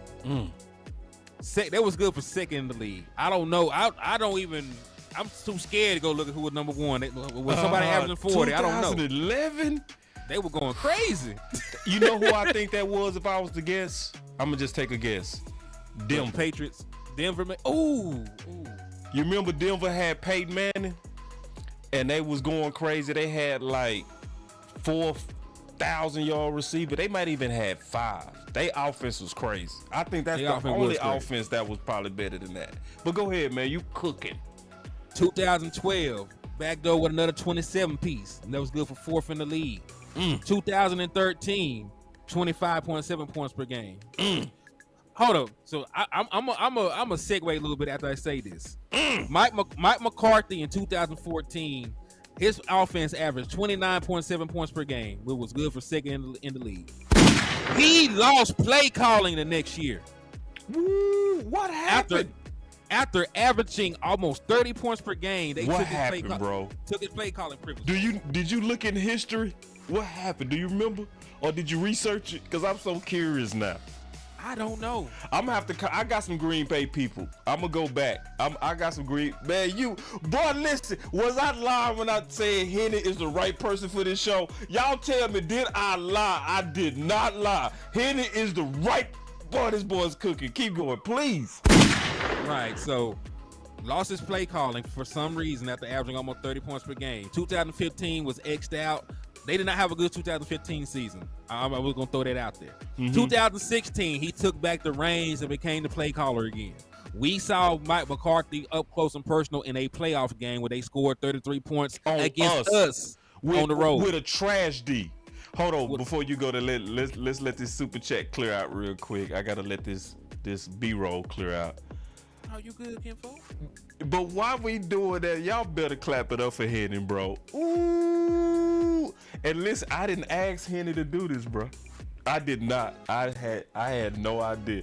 The only thing I did is say, hey, we gonna be talking about Mike McCarthy, and I know you gonna bring it. That's all I said. But go ahead. So, scored 33 points against us in a road playoff game, won and advanced to a NFC championship game. Right. Then 2017, I got an asterisk right there. You know why? What happened in 2017? Is that when Aaron Rodgers got injured? Aaron Rodgers got injured. I'm good. You fired. So 2017. Can I give myself a yoga flame for that? Yes, you should. Yoga fire. So, hey, only average 20 points per game, but when you lose a Hall of Fame quarterback and you don't really have, a good backup, Jordan Love was not there. There was no real heir apparent. They struggled. They had the quarterback from UCLA, I remember, right? Yeah. I can't remember his name. Was it Huntley? I think it was like Tyler Huntley. Okay. Right. In 2018 was his last season as a play caller. As a play caller and as their head coach, right? Only 23.5 points per game. That's good for 14th. But if you exclude the 2017 season where I put the asterisk, this man, had 9 consecutive seasons from 2007 to 2016 where he coordinated a top 10 offense. And if you look at my notes at the bottom, he produced a top 7 offense. Oh, hold on. He produced 7 top 5 offenses. So seven of these 9 offenses were top 5, not just top 10. So let's talk about that. You mean to tell me the Dallas Cowboys are going to let that walk out the door? Because I guarantee you. Because listen, we've averaged 30 points per game the last 3 seasons with Dak Prescott playing. If Dak Prescott is healthy, we're going to average over 30 points per game with what we have. I think that's a fair assumption. It's okay. Let me push back just a little bit, and it's not even pushing back. Let me play devil's advocate with you, okay? Mm-hmm. What if somebody was a hater and they was like, but hen, could it be that the defense is beginning to catch up to Mike McCarthy about 2017 and 2018? So therefore, that made his firing justified. What would be your response to that? My response to that is nothing. No, there's nothing new under the sun. Like everybody knows West Coast principles. The only thing that changes with West Coast principles is how you dress it up. Because the way that Andy Reid, listen, all these plays are the same. That's Andy true. Andy Reid is in Kansas City running dagger. We're going to be in Dallas running dagger. Sean McVay is over there in LA running dagger. Right. Do you know the differences is how they get to it. The personnel package they run how out they there. Mix it up, how they set it up. How they set it up. So they maybe do ring. They may go out there do ring around the rosy around the tight end. And to come out there and something funky, you might have the quarterback playing running back or some shit, and they still gonna go out there. It's still gonna be dragon play side or line on the back side, or it's gonna be dagger, or it's gonna be mesh. All these concepts, are West Coast principles, and the only thing that changes is how you get to it. So regardless of what they feel, Mike McCarthy actually helped himself, by keeping Kellen Moore around. He got to see what a modern NFL offense looks like. So whether you like Kellen Moore's play calling, you can't say you don't like Kellen Moore's play design a lot of the times. There were some things that Kellen Moore did at a very high level in terms of schematics. It's just the basic shit is what got Kellen Moore in trouble. Like, I shouldn't do this double reverse after I just got this first down. I shouldn't go shotgun, from 2nd and 2 in the red zone when I'm trying to double up. I shouldn't run so many option routes without, I shouldn't run an option route without a counter. So I've been running curls. I should probably run a stop and go, right? Because they probably gonna sit on this. I can probably take a shot. Those are the things that Kellen Moore struggled with for the most part. Like he had great play design a lot of the time. So Mike McCarthy got to see that. Mike McCarthy said out his mouth he's gonna keep some of the things that Kellen Moore did. It just keeping those plays, having a better play caller. Right, yeah. Keeping those plays, finding a different way to dress up, one of your go-to plays. Right? Could you? Yeah, and I definitely feel you saying it makes sense. Cause see, this is the thing, and I'm thinking about this from a defense perspective. Can you put the camera back on? No. Keep your list. I need your list. Okay. Perfect. Go ahead. So, let me take the super chat real quick. Give me 1 second. Let me take the super chat because he said, my boy comment says, if we keep Mike McCarthy, we going back-to-back champs. Yeah, I agree, bro. Because the formula is so perfect for us right now. So the thing about even fighting against me being a devil's advocate to what you said, and thank you, Pretty Pray, where she talked about the New Orleans offense was number 1 in 2011. She answered that question. I appreciate that she got on. She did some research, or she just knew it. Thank you, Pretty Pray. Drew Brees now, you're right. Yeah, Pretty Pray. We should have figured that, because remember, that's when Drew Brees now was cooking. You know what I mean? Yeah. Pretty Pray, really appreciate that lady. So, and hold on, how our likes looking? Before we go any further real quick, just how are we looking on the likes? I'm not even looking at the amount of people that's in here. Well, I got 58 likes, so I'm good. There's only 35 folks in the chat, so I'm Gucci. And then you actually got more likes than people in the chat. You got 275 likes. There's 273 people in the chat box. Okay. That's decent. We'll keep moving. All right, so this is the deal. As a defense, if you've been the top 5 offense for like 8 years straight, it ain't no way to figure you out. Exactly. Because obviously they anybody that's a top 5 offense that consistently, defenses are going to spend a whole lot of time trying to figure you out. That is what's going to happen. So, yeah, come on back, Hen. Come on back. Get your face on back, and then we'll yeah. He coming on back, y'all. All right. So, no, man. I'm good now. No, man, but so I just want to say this, man. First of all, I enjoyed the hell out of this, Henny. We got to do this again. We got to do this more, man. Y'all give Henny some love, man, in a lot of different ways, man. So first of all, one of the ways you can show love to Henny, man, is with the cash. So we go obviously showcase the cash and kind of tell them all the different ways they can support you, bro. Yeah, man. Well, hey, first and foremost, man, sharing is caring. So, you know, if you ain't got it to give out your pockets, you know, you can always come over here to the liquor store, man. Hit that subscribe button, you know, join the growing family. Hit that like button, hit that share button, man. And also, man, you know, I do give discounts over here at the liquor store. If you slap the shit out of an Eagles fan, I will be able to give you half off on all the merchandise. But yeah, man. But hey, if you come over, he said Henny. What the say? They say Henny need to be on the final word, no doubt. Yeah, we'll make that happen one day, man. We'll make that happen one day, man. We'll make that happen soon. Yeah, man. But yeah, that's where you can find me. Monetary wise, matter of fact, you know, I do raffles too. You know, I always incentivize folks, you know, sending. So if you do send at least $5, you will be entered, you know, to win a Dallas Cowboy jacket or pullover. So it's, the cash app is $Henny the More, and you know, of course we monetize over at the liquor store, so you can send cash. You can send super chats or super stickers too. Nah, we go get Henny on the final word, man. You know, it was one of them things that first me and Henny, I want to do something with Henny first, to be honest. You know what I mean? It's like, cause it's obvious, man. Henny is very cold. Like, you're a value to the community, bro. You're a true value to the community. And it's been obvious from day one. And it's just so funny because me and Henny actually started the same. We both started working with West Coast. We both started as writers. You know what I mean?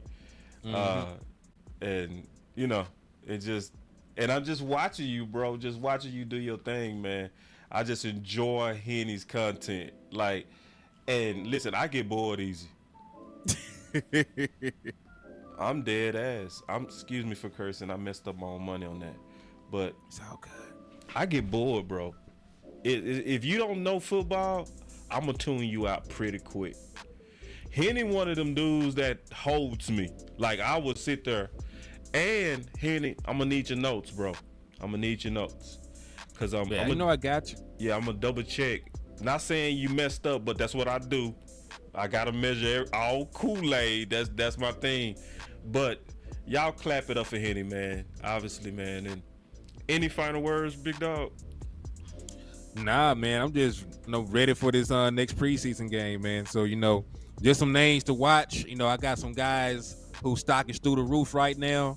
Boss, you probably know. Do they pronounce the man Awesome or Asum Richards? How do you say that man's name? I say, I don't know. I'll be faking, bro. Yeah, so you know I'm the numbers guy. So Asum Richards is the only offensive lineman that graded out in the top 5 for the Dallas Cowboys in both pass blocking and run blocking in the last preseason game. So he is definitely a guy that I want to see more of. And, you know, you can't say that he went up against scrubs. He went out there and started, right? He went up against the first team defense and did not give up a single sack. Only gave up 2 pressures, did not give up a single quarterback hit. And he went out there and played the majority of the game. So I think it was damn near 40 pass blocking attempts. So shout out to Asum Richards. Boy, you might be earning some money. Guy that needs, I think he is. Yeah, because listen, we all know, we already sit here and said it. We don't expect Tyron Smith to to be a guy that plays 17 games. I don't believe that in my heart or mind. So I need to be prepared. Hold on, real quick. They say it's awesome, Richards, Awesome. like awesome, like the word awesome. Okay, so awesome, Richards. Okay, good. And then real quick, I like what they saying about us because it's making sense, bro. They say boss investing facts, you invest the numbers. I think that's a perfect description of us, bro. I believe so too.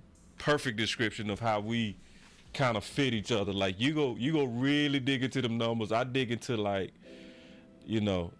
the rumors and stuff like that. I measure that. I'm real good at that. But go ahead, bro, man. You cooking.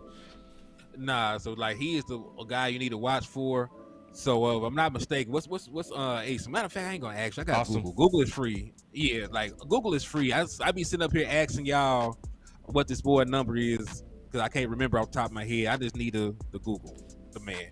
So when you go out there and you watch this preseason game and you look on that left side, you need to have your eyes out there looking for number 76. Mm-hmm. So if 76 is out there, he holding it down. You know, he is a guy that needs to have a roster spot, right? Another guy that needs, and listen, I'm gonna go to the opposite side of the spectrum. Y'all already know that I talk crazy about Malik Davis, but that was fun. It was, but I do need to see more from Malik Davis, and another one that people aren't really talking about. Eric Scott, you need to have a better performance as well, my guy, because when you went out there, Kevin Joseph looked like the better corner.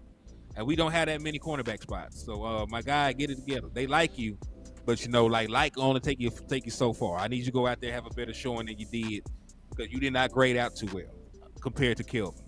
And y'all know I was trying to assassinate Kelvin. I was trying to, put one in his head, put him in the trunk, take him out to the woods. I was trying to get Kelvin out of here. But Kelvin Joseph,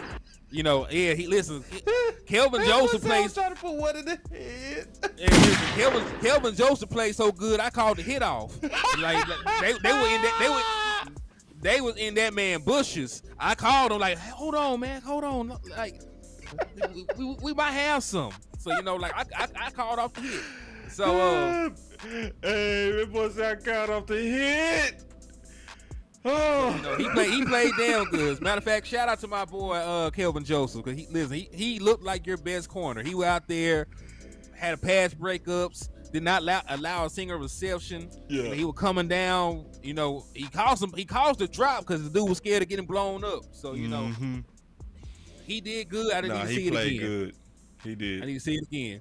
Yeah, and let's go ahead and say a prayer for Nation Wright. Because he is not going to make the team at this rate. Because is he going to be able to play? No, he's hurt. Oh, again. When he hurt? Nashawn, when he get hurt? He got hurt in practice or some shit. I didn't even hear that, bro. But thank you for catching me up on that. He's supposed to be missing this. Preseason game. So it's hard. It's hard to get a job. You can't show up for the job interview. Damn. Say, man, these boys throwing out ideas for a show for us, bro. They liking the vibe. That's all I'm gonna say. He said on the rocks with Boss and Henny. Okay, that's a throw name. That is a throw name. Hey, I like that. Hey, you never know. You never know.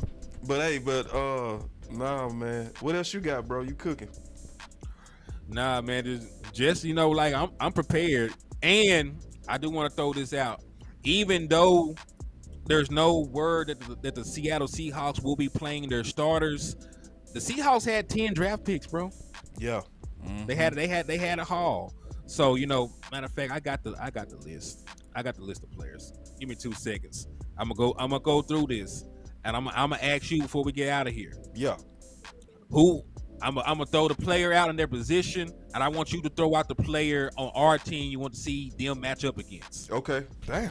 You finna push me. Let me pull up the depth chart. You doing me like that? God damn. Yeah, man. Hold on, cause that boy here said I'm finna work, boss. Man, I was trying to conclude the show. He like, let's do more work. Well, let's go in. Let's go in. Listen, I already got another show at 12:30. I'm not finna go to sleep. So you got a late night. Yeah, I got a late night Cowboys Uncut show with Landlord and West Coast tonight, 12:30. With the moment Central? landlord get. Yeah, Midnight show. I ain't mad at you. Yeah, man. So let me get this pulled up, and I'll tell you the draft picks that they had. All right. And I'm looking at the Dallas Cowboys depth chart so I can keep up with the matchups. I'm ready to go. All right, you ready? Sweet. Ready. All right. So first player, they drafted Devin Witherspoon, cornerback, 5th overall from Illinois. We smoke him with our 4th receiver next. Okay, so Jalen Tolbert. So you're gonna line him up with Jalen Tolbert. So Smoke Jalen Tolbert's gonna play. So you didn't see enough. Jalen Tolbert can't stand on the side with CeeDee Lamb this game. I want Tolbert to take that matchup. I want his confidence raised by burning up a first rounder.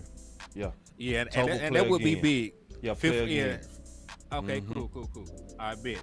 All right, so let's go with this one. They got another first round pick because they had 2, and this was a guy that I scouted and I wanted. Jackson Smith in Jogbe, wide receiver, Ohio State. Now, do you want Eric Scott to take that matchup? Do you want Kelvin Joseph to take that matchup? Because those are the 2 guys that are really fighting for that top spot. I want Kelvin Joseph to take that match. I love this game. I'm loving this game. I want Kelvin Joseph to take that matchup because I want him to continue his confidence. He was a 2nd round pick. He going into year 3. Let's continue the camp that he's having because now he showed it in the preseason game that he actually came prepared. So I will go with KJ on that matchup. Man, this is a fun game. I'm enjoying this. Let's keep this. I like this game. And just to put a little bit more perspective on this, Garrett Wilson was Offensive Rookie of the Year, right? Garrett Wilson. Yeah, for wide receiver for the Jets. Yeah, he was? Yeah. Now, he came from Alabama, right? Ohio State. Oh, he played with in Jogbe. They were all on the team together. Okay, right. Keep going. Okay. Chris Olave was a 1,000-yard receiver last year too, right? Yeah, at the Saints. Yep. Yeah, he also played on the team with Ngwabe. Ngwabe was their leading receiver when last time he was healthy, 1,606 yards. So it's going to be a tall task for Kelvin Joseph to match up against this man. So we're gonna really tell a lot. If Kelvin Joseph match up well against this, I think it needs to be a big it needs to be a whole lot of people that need to just go ahead and start turning the hate that they have for Kelvin Joseph, because you're right, that matchup and playing well in that matchup is gonna say a whole lot about Kelvin, because that dude can play. Indeed. And the reports have been good on JSN, bro. He's great, man. He listen. I know a lot of people like Tank Dell, but I think JSN might be the best route runner that the draft produced this year. I'm not completely sure. It's a toss up between him and like 1 or 2 other guys. But man, his footwork, man, like it's exceptional. His releases, chef kiss. Who was my guy that came out of Boston? I saw his routes. Oh, Zay Flowers. Zay Flowers might have something to say about that, bro. Man, he's up there with him, bro. He's up there with him. Okay. Now I ain't checked no training counts, but that's saying a lot. Zay Flowers is leaving guys' ankles, at the 20-yard line, and they down at the 40. So, I understand what you're saying. He looked nasty. But, it always look nasty when you're a little receiver and you rattle somebody up. It always look nasty. But yeah, hey, that's a hard debate. That's a hard debate. We'll go with, that's both of them balls will route you up. We'll just say it like that. Yeah. They're both exceptional route runners. What else you got? Derek Hall, pass rusher out of Auburn. He was first team All-SEC. And so we matching them up. We're matching him up. Do you want? And he's going to move around the field. He's going to line up on the left side and the right side. So I want to see Awesome Richards. Mm-hmm. Awesome Richards. Okay, I'm gonna do the same. I do want to see Awesome Richards because I don't trust anybody on that right side. Well, let's go. You were a little shaky, my guy. You were shaky. You know what I'm saying? So I agree with you. Awesome. Okay. Yeah, because Awesome is the reason is because he seemed like he ascending. So I want to kind of see if he can continue to do that like Bland did last year. You know what I mean? So Bland looked like he was stacking preseason game after preseason game. If Awesome can do that, then we really got something right there, because that's true versatility, especially when Nick Harris broke down the background of how he was thrusted out there for left tackle and held it down just based on, you know, the depth we lost, but he was a fish of water. That says a lot about him. That says a lot about his preparedness. Another thing that I really love about Awesome is the OC was just talking about it, was like, bro, the player that I'm seeing in preseason is a totally different player that I'm seeing at North Carolina.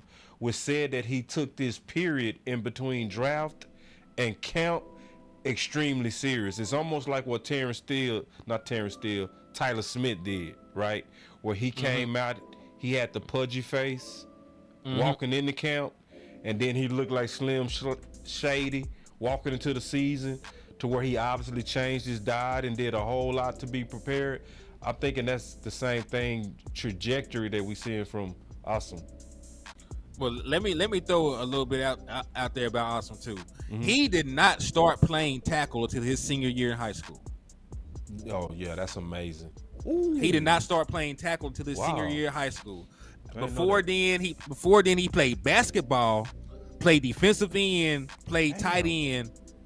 Right, and what's even crazier, as a defensive end, he received second team all inter AC honors. Right, when because he played school in Philadelphia. He actually grew up a Philadelphia Eagles fan. Yeah. So he did not have a lot of reps at the tackle position going into North Carolina, but the beautiful thing about it, Austin Richards improved every single year. You know, in North Carolina. Matter of fact, he was good enough to get all ACC honors his last year as a tackle. So he's a guy that puts work in. He works really hard, and he's an athlete, bro. That's what it says. Good athlete. It says here, athlete. Yep. He was out there dunking. Like he dunked like pretty dunking and shit when he was playing. So like he got athleticism. It's the feet and the size that really sold the Dallas Cowboys. Because there's a lot of things that you can teach. You can't be in 6'4" and being over 300 pounds and moving like that. So I do like Asim. And really, you know, shout out to Stargazer. She was one of the first people, you know, that I heard talking real glowingly about him. Because I was on record. I say Asim Richards is going to be like 2 years out. I said Asim Richards was 2 years out, based on how little football he played and based on most of the tape at North Carolina. Dude looks like he can come in and contribute right now, you know, in like a relief pitcher, a relief pitcher, you know, like in a relief role. I know what you're saying. Yeah, so shout out to Asim Richard and shout out to Star, because she was ahead of the curve on that one. I said that TJ Bass would get in and be a guy that could contribute before he did. Yeah, and I love Star's style, you know, watching Star and her content. Star is somebody that's independent. Like she'll speak her mind. Indeed. And she'll just say what she say. She don't go with crowds. I love that about Star. Indeed. So I got another name for you, man. I got another name for you. And listen, I know I'm butchering the man name. I know y'all said Awesome. I've been saying Asim like 30 times. It's gonna be Awesome. Y'all forgive me. You know, because it's always somebody like, pronounce his name right, or I'm not gonna listen to your content.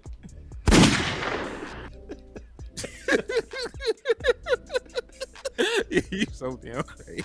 I'm serious, but it's awesome, bro. All right, my bad. Damn. It's Gucci, man. So I got another name for you, and this is gonna be it's not a trick question, but Zach Charbonnet, running back. So who are you looking at to actually stop him? Are you gonna put that onus up front for Mazi Smith as being a space eater, or because I know for a fact Mazi Smith is going to keep the linebackers clean, do you put that onus on the Morvion Overshown and the other guys in run support? I want to see Clark on that matchup. My guy. Did I do a curveball on you? No, you didn't. That's fine. We already spoke that, look, most of those guys played well out of their linebacking group. You could have said Harper. I would have been fine with it. Yeah. I say all three. Harper, but in order, especially knowing what type of back Charbonnet is. But Overshown would be entertaining. You know what? I got a curveball for you. Okay. Do you know somebody that needs to match up against him? Against Marquise Bell. Because when you play safety for Dan Quinn, you also got to moonlight as a linebacker. Yeah, a lot of times Bell been doing that. Yeah, I love how Bell been looking. Like Bell didn't get enough love for me for preseason 1. He had his nose in there a lot. He was looking kind of Donovan Wilson-ish. Mm-hmm. Emphasis on the ish. Yeah, because listen, Dunno went out there and got 5 sacks. So, I can't say Dunno. I can say Dunno-ish, though. You damn right. Yeah, right ish. Emphasis on the ish. Yeah. But hey, Dan Quinn has been very high on Marquise Bell. He really likes the kid a lot. He got a lot of upside. What was a trip? That's why I was surprised with the Malik Hooker, because when we interviewed at SportsCon, all of us, you too, Malik Hooker, remember in that interview, he said the top dogs was Tolbert, and then he said the guys in the safety room, Israel and Bell. And from preseason, I think he's right. Other than that touchdown that Izzy gave up, Izzy played good. And listen, I can even make the argument if the safety in the middle of the field did his job, because they were in cover 1 with a robber in the middle of the field. If he actually robbed somebody and then let his pistol stay cold, that touchdown probably don't happen. Yeah. Yeah. No comment. Hey, I'm just saying. I'm just saying. Yeah, I blame Izzy on that. 100%. I do blame Izzy for not doing his job, but at the same time, man coverage. Yeah, it's man, but it's still cover 1 in the middle. Because your safety can choose. Your safety can choose to go help, but I understand exactly what you're saying. You never assume that you got help. You always I know. And listen, Izzy just got beat. His eyes was bad. He could have did some things. Izzy. Yeah, listen, I'm not absolving Izzy of anything. He messed up. Yeah, I'm just saying, I'm just saying, if you're gonna rob somebody, I need you to rob them. I don't just need you to sit there. Now, I blame Izzy. Especially, was it any real threats back there? Like, what else was back there? Like, there was nothing else back there. Yeah. So I could see the so once he ran into his zone, I just knew. I felt in my heart, oh, he's gonna get that. Let the dude continue through. Like, damn. Yeah. What else you got? All right, so I'm going down the line, man. So we got Charbonnet out the way, right? So you said Harper. Yep. I said Mr. Bell. No, I said Clark. Okay, Clark. Okay. I don't know why Harper might go out there and ball. Then I didn't say his name for no apparent reason. I'm betting that. Harper has not had a bad preseason game yet.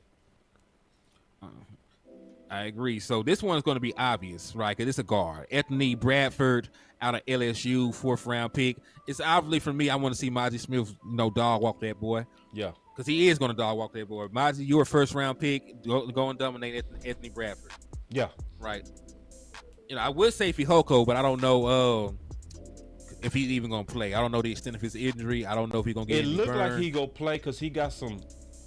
He was with the one-on-ones yesterday, and he actually looked good.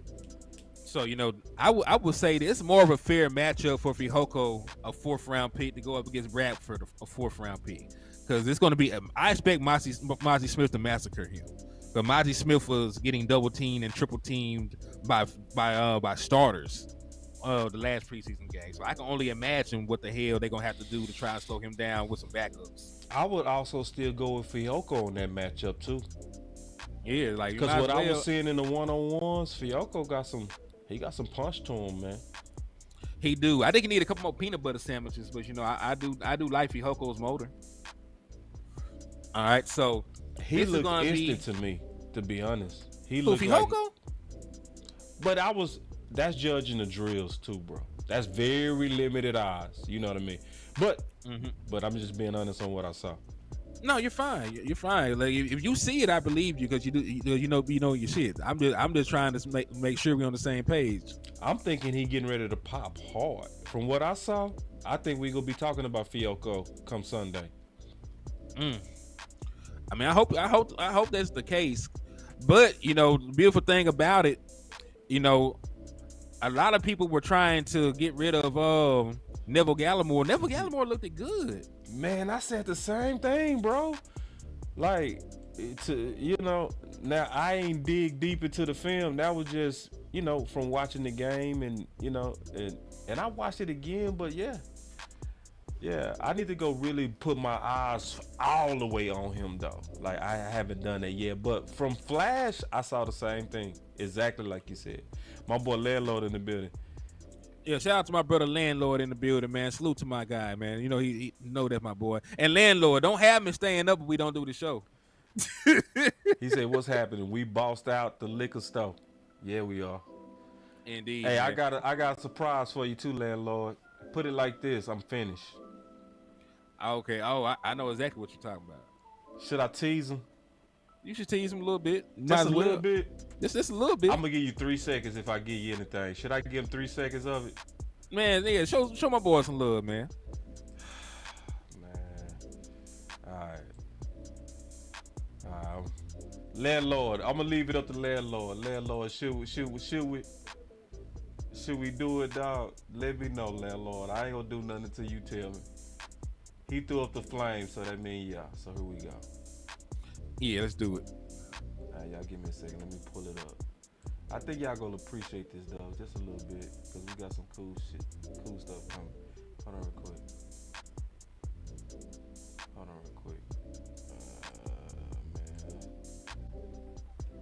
I mean, yes, Neville did look good, and they were backups, but we did not put that disclaimer on what we seen from Deuce Vaughn either, though, did we?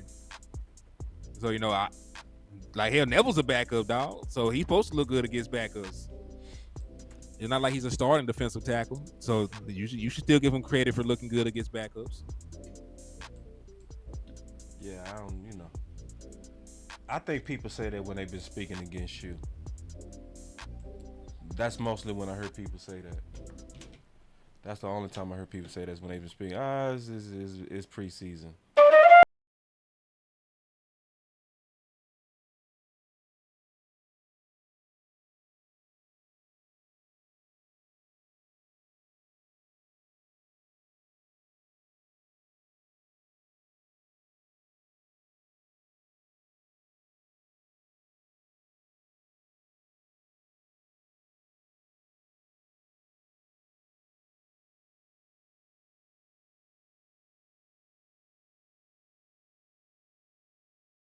I ain't doing Hold no on, more. man. Hold on, man. Hold on, man. Hold on, bro.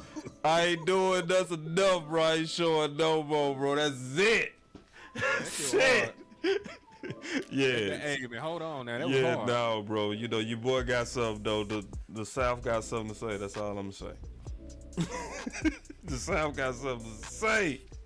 So yeah, y'all look out for Boss Land. We not playing no more, bro. We sick of this. We sick of it. We sick of it. That was superb right there. That was superb. So anyway, I'm excited, man. I'm excited. And listen, that's just a small tease, bro. But just believe me, man, Boss Land, we is not playing. Y'all want a little bit more? Y'all let me know. Yeah, I do want to see a little bit more there. Just a little bit. Just a little bit. That's a smidgen. Man, I don't want to give it away, bro. Just a smidgen more. All right, here we go. My boy Landlord started something. He called you Slam Williams. Yeah. He wanted to know when you adopt that name from being a slam artist like how you did on boy from Detroit, man. When you think about adopting the name Slam Williams. Let's do it. Let's do it. You keep looking for a flip, for real. That's not wealth, that's real. All right, no more, bro. I ain't dropping no more, bro. Just trust me, man. Boss Land finna be lit. Yeah, just trust me, man. Boss Land is finna be lit, man. So, yeah, man. So anyway, all right. What else you got, bro? Cause I'm starting to get hungry myself, bro. Hey, don't fold. We're gonna get through the rest of these names. I'm gonna let you go. Okay, God dog, man. I'm tired, bro. You gonna push me on this content? Yeah, speed man. it up for me, then. Speed it up. All right, fine. Cameron Young, defensive tackle, Mississippi State. Which offensive guard or center do you want to see take that matchup? TJ Bass. I want to see TJ Bass take that, and I want to see Holcomb. I've been hearing a lot about Holcomb. I need to actually go research Holcomb even more. But I want to see, because it looked like some of these young guys is really, getting ready to rise. I want to kind of see if that continues. All right. I agree. TJ Bass was one of my pet cats coming into the draft. Two things I like about him. One, he had a 4th round grade and somehow slipped all the way to being undrafted. Yeah. Two, he was the number 1 graded zone blocking offensive lineman in the NCAA for 2 consecutive seasons. We moved to a zone scheme, so he already is in his wheelhouse. So he had, and listen, he did not hold up great run blocking, but he was one of the best pass blocking offensive linemen the Dallas Cowboys had in the first preseason game. It is easier for me to teach you how to run and hit somebody than it is to teach you how to fall back and protect the quarterback. It's just honest. Like, there's footwork, coordination, and some other shit that goes into pass blocking, and it's really just about tenacity and want to when it comes to run blocking. So, and he's not that bad of an athlete. He played left tackle a majority of the time in Oregon. He's not that kind of athlete to play left tackle at the NFL level, but he already has the size and strength to be a good guard, and that's showing through so far. And his film look good right now. Yeah, I want to see more. I want to see more. I want to see more. I want to see, can you stack that? Exactly. Because this the thing, bro. It looked like this rookie class need a chance, man. Now, don't get me started. We're going to do more content because we're going to go another 30 minutes if we talking about that. All right, so let's breeze through the rest of these guys. All right, let's go. I know you got stuff to do with your life. So Mike Morris is a tweener, defensive end, defensive tackle out of Pittsburgh. 6'5", 275. Same answer. Same answer. All right. So we got a center here from Michigan. I will not pronounce his name right. It's Olusegun. And I liked him a lot. I loved him. I loved his tape. Right. So do you think he deserved to fall to the 5th round, first and foremost? What grade did you have on him in the Boss Cowboys guide? Ooh. I know you had him in there. I think I had, if I'm thinking it's the same center from Michigan. It's same center. Bro, I was high on him. I think I had a 2nd round grade on him, bro. Jesus. I think I did. I'm thinking, bro. It's been a while since I opened up the book. It's all good. So that center. But I like him a lot. I was high on him, bro. All right, so yeah, that's the one I want Mozzie to take. Then I'm gonna swap my answer. I would want Mozzie to take that one too, just because I want to see how bad you do your old teammate. Yeah, I forget they played together, so they probably boys. Okay. So let's move along then. I like this game. This is a good game. I do too. Yeah, we should do this matchup game. Yeah, the matchup game. And right now, I would say we clearly hands down winning the matchup game. I agree with that. Draft for draft, matchup for matchup, man, we are smoking them. And see, I like the fact the only guy that might have gave us issues would have been Witherspoon, and we got Tolbert, so we good with that. So Jared Reed, safety out of New Mexico. I don't really know too much about him. He probably is going to be the one guy that does not make the team because they got all kinds of safeties. They got Quandre Diggs, Jamal Adams, Julian Love. So he might be, a guy that's on the cusp of not making the team. So he's a safety, you know what I mean? So who would you want to match up against him? Because odds are, tight ends. Like, he probably gonna have to cover a tight end. So I'm gonna throw out there and say, if they line him up against John Stevens, I would like to see that. So odds are you're gonna line a tight end up against a safety or a linebacker, maybe a big nickel. Man, so I want to see what Stevens do against that. I like how you thinking on that, and I see where you going on that. I would want to actually say Schoon.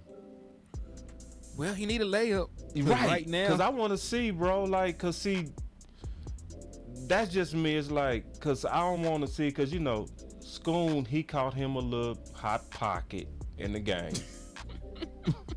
He went to the soft spot and he sat down and turned around and caught the ball.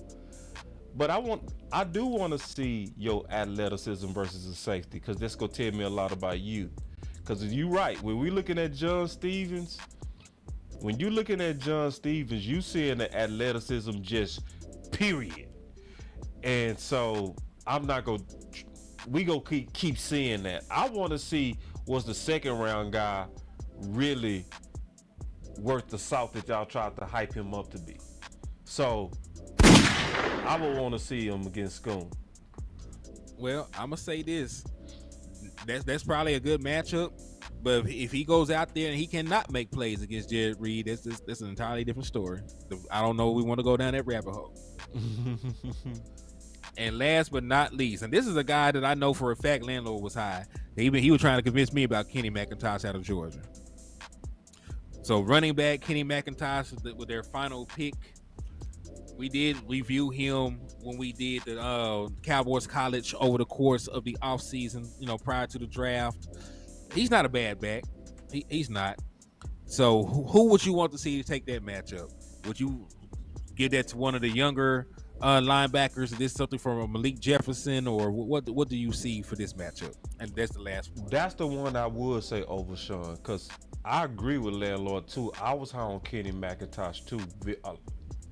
I was high on him, bro. I liked him. And he, because of the type of back he is, I would want to see the over Sean, because I would consider him a lightning back as well. But I think Kenny can run in between the tackles too, but I think he's more lightning back in the league than he would be like a true 3-down back. Like, he's a pass catching back, in my opinion. So I would want to see the safety / linebacker take that, in my opinion. That's what I would want to see. Right. Because if McIntosh is going against Harper, or if he's going against Clark, that's likely going to be in between the tackles.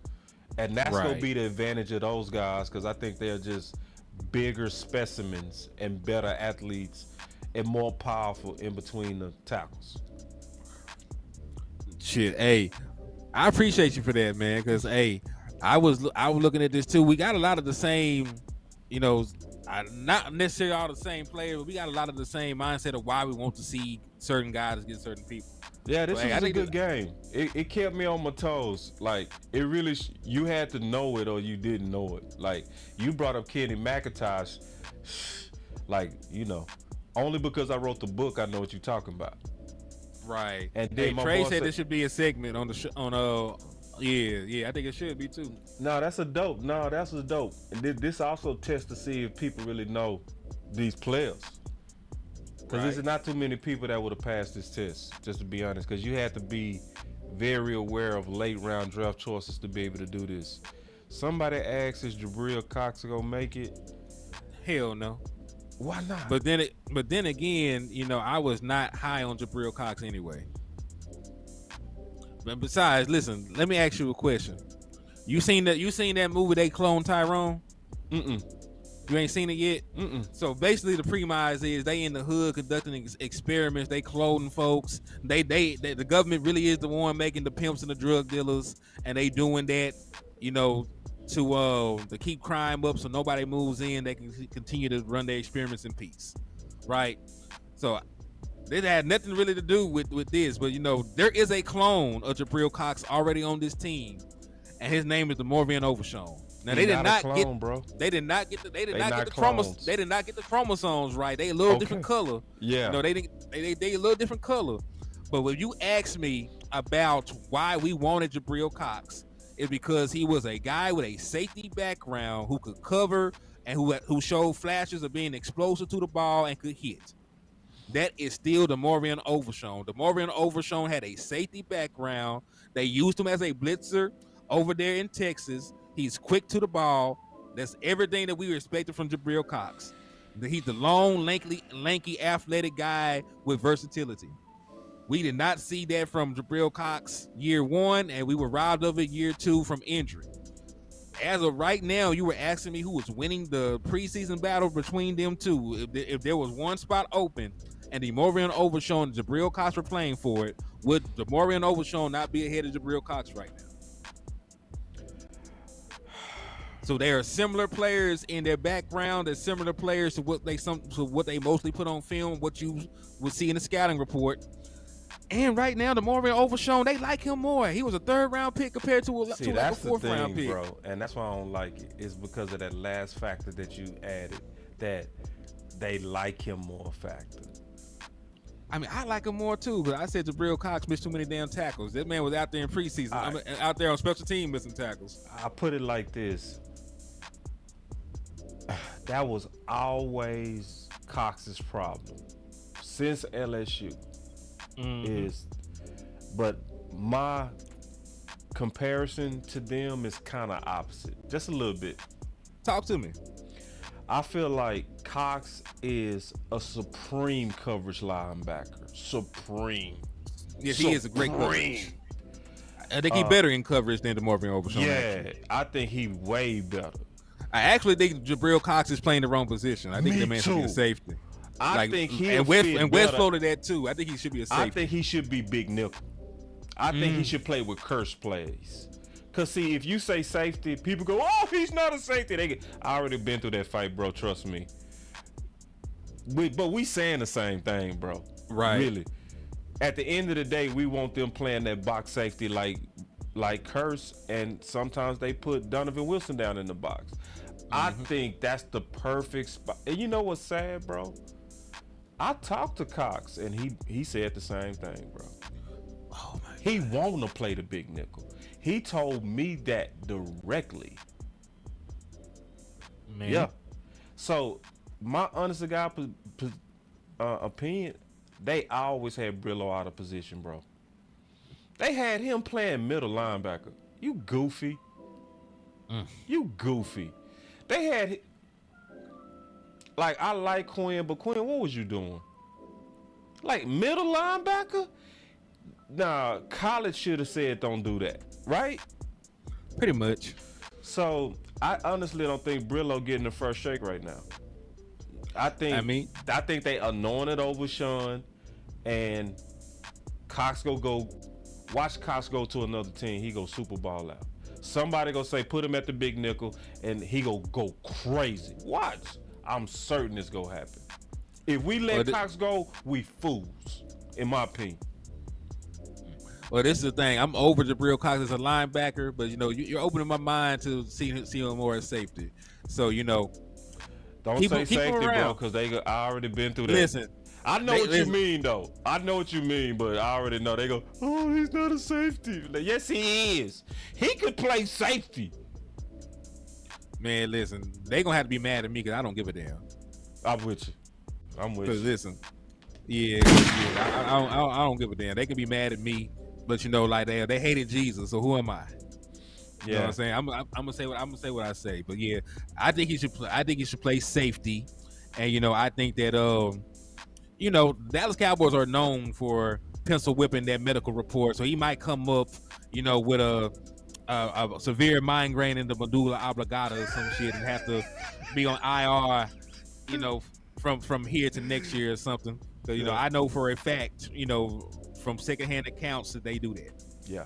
They literally stash people away. They're scared of losing. Because I can't even say what I know, but I know for a fact that Simon Fehoko was not really injured, and they stashed his ass on the IR. And see, shout out to new media, man, because there's so much that we hold that we don't say. It's just part of what we do. Like, for those of y'all who jump in this, and then when you start kind of gaining your contacts and sources and resources, it's so much that we know that we don't say, bro. Just trust me on that. It's because it's good for the team. Some things is better not said. But giving my final words on the show, I will say this. My boy Landlord said facts. Am I lying, Landlord? I'm not lying, bro. It's just part of being in this. When you become new media, you learn real quick. It's certain things you just don't say. You know what I mean? But I will say this. I enjoyed the hell out of the show with you, Henny. Just don't give me no last minute trivia no more when I say I'm finna close out, because I was tired. Yeah. But other than that, man, I catch you on your toes though, didn't you? Yeah, you kept me on my toes, bro. But I gotta get up early. He didn't give a damn. He like, no, we got content to do. He said, I prepared this, so we doing it. Damn, bro. It's like that. But anyway. It be like this sometimes, man. No, but I really enjoy rocking with you, Henny, because this is the main thing I really love about my boy Henny, man, just from doing this today. Henny is a straight shooter, bro. Like, no chaser. You know what I'm saying? He give it to you. Bruh. That's my Finish him. That's my type of dude, bro. You know what I mean? Now, a lot of people don't like that. You know what I'm saying? My boy Landlord said, I'm tired, boss. Hey, my boy Landlord for the back. And see, I see why you don't do shows with Henny. He don't know when to get off. Hey, Landlord. he finna see soon, too. I'm over here showing all the signs of fatigue. And he was like, hey, boss, we finna do some trivia. What? Oh, man. Yeah, we got some trivia. I'm like, all right. No, but man, like, no, that's my type of dude, bro. Somebody that speaks his mind, and he was unapologetic. Man, he had me cry. That Malik Davis, to me, that was the funniest part of the boy. What you say? Oh man, had me cry, bro. That just said you are guilty. What you say? Of not doing shit. I said that man is guilty of not doing shit. Oh man, I was dying, bro. So, oh man. So anyway, man, no, we gotta definitely do this again. So y'all look for some more content, man, and y'all definitely look out for Boss Land. We really got some good stuff coming between me and Landlord, and then me and Henny and me and Wes and me and everybody, man. You know, I really believe in DC Universe and the power of us rocking together. Especially strategically, like on this show, I said, when I talk about Mike McCarthy, it's only one dude I want to fight with. It was only one. It was like, it's only one dude that I want to get in this foxhole with tonight. And my boy to my left, man, my boy Henny, man. So what's your final words, bro, before we get up out of here? Man, my final word is this, man.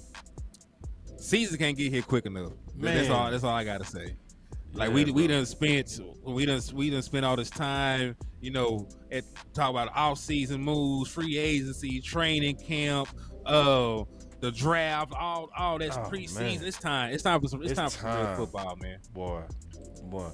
And one more time, man, you know, y'all support the boy, man. I really, really enjoyed how he came with way more than enough, man. He came with way more than enough evidence. I should have known, because he was like, boss, I need about 3 more minutes to assemble my notes. I was like, all right. But he came ready, man, and I love doing content with people like that. That's really went to the lab, and he went back years, you know. So I appreciate that, man. Y'all show my man some love with some Cash App, and y'all could also show me some love on the Cash App too. So my Cash App is BossCowboySports with the $. So, you know, and matter of fact, whatever you give me matches to him and vice versa. Straight like that. All right, man. But it's BossCowboySports with Henny the Moore, man. Y'all stay up, man. We gonna continue to do this until the cows come home, man. The season is here. Let's get it.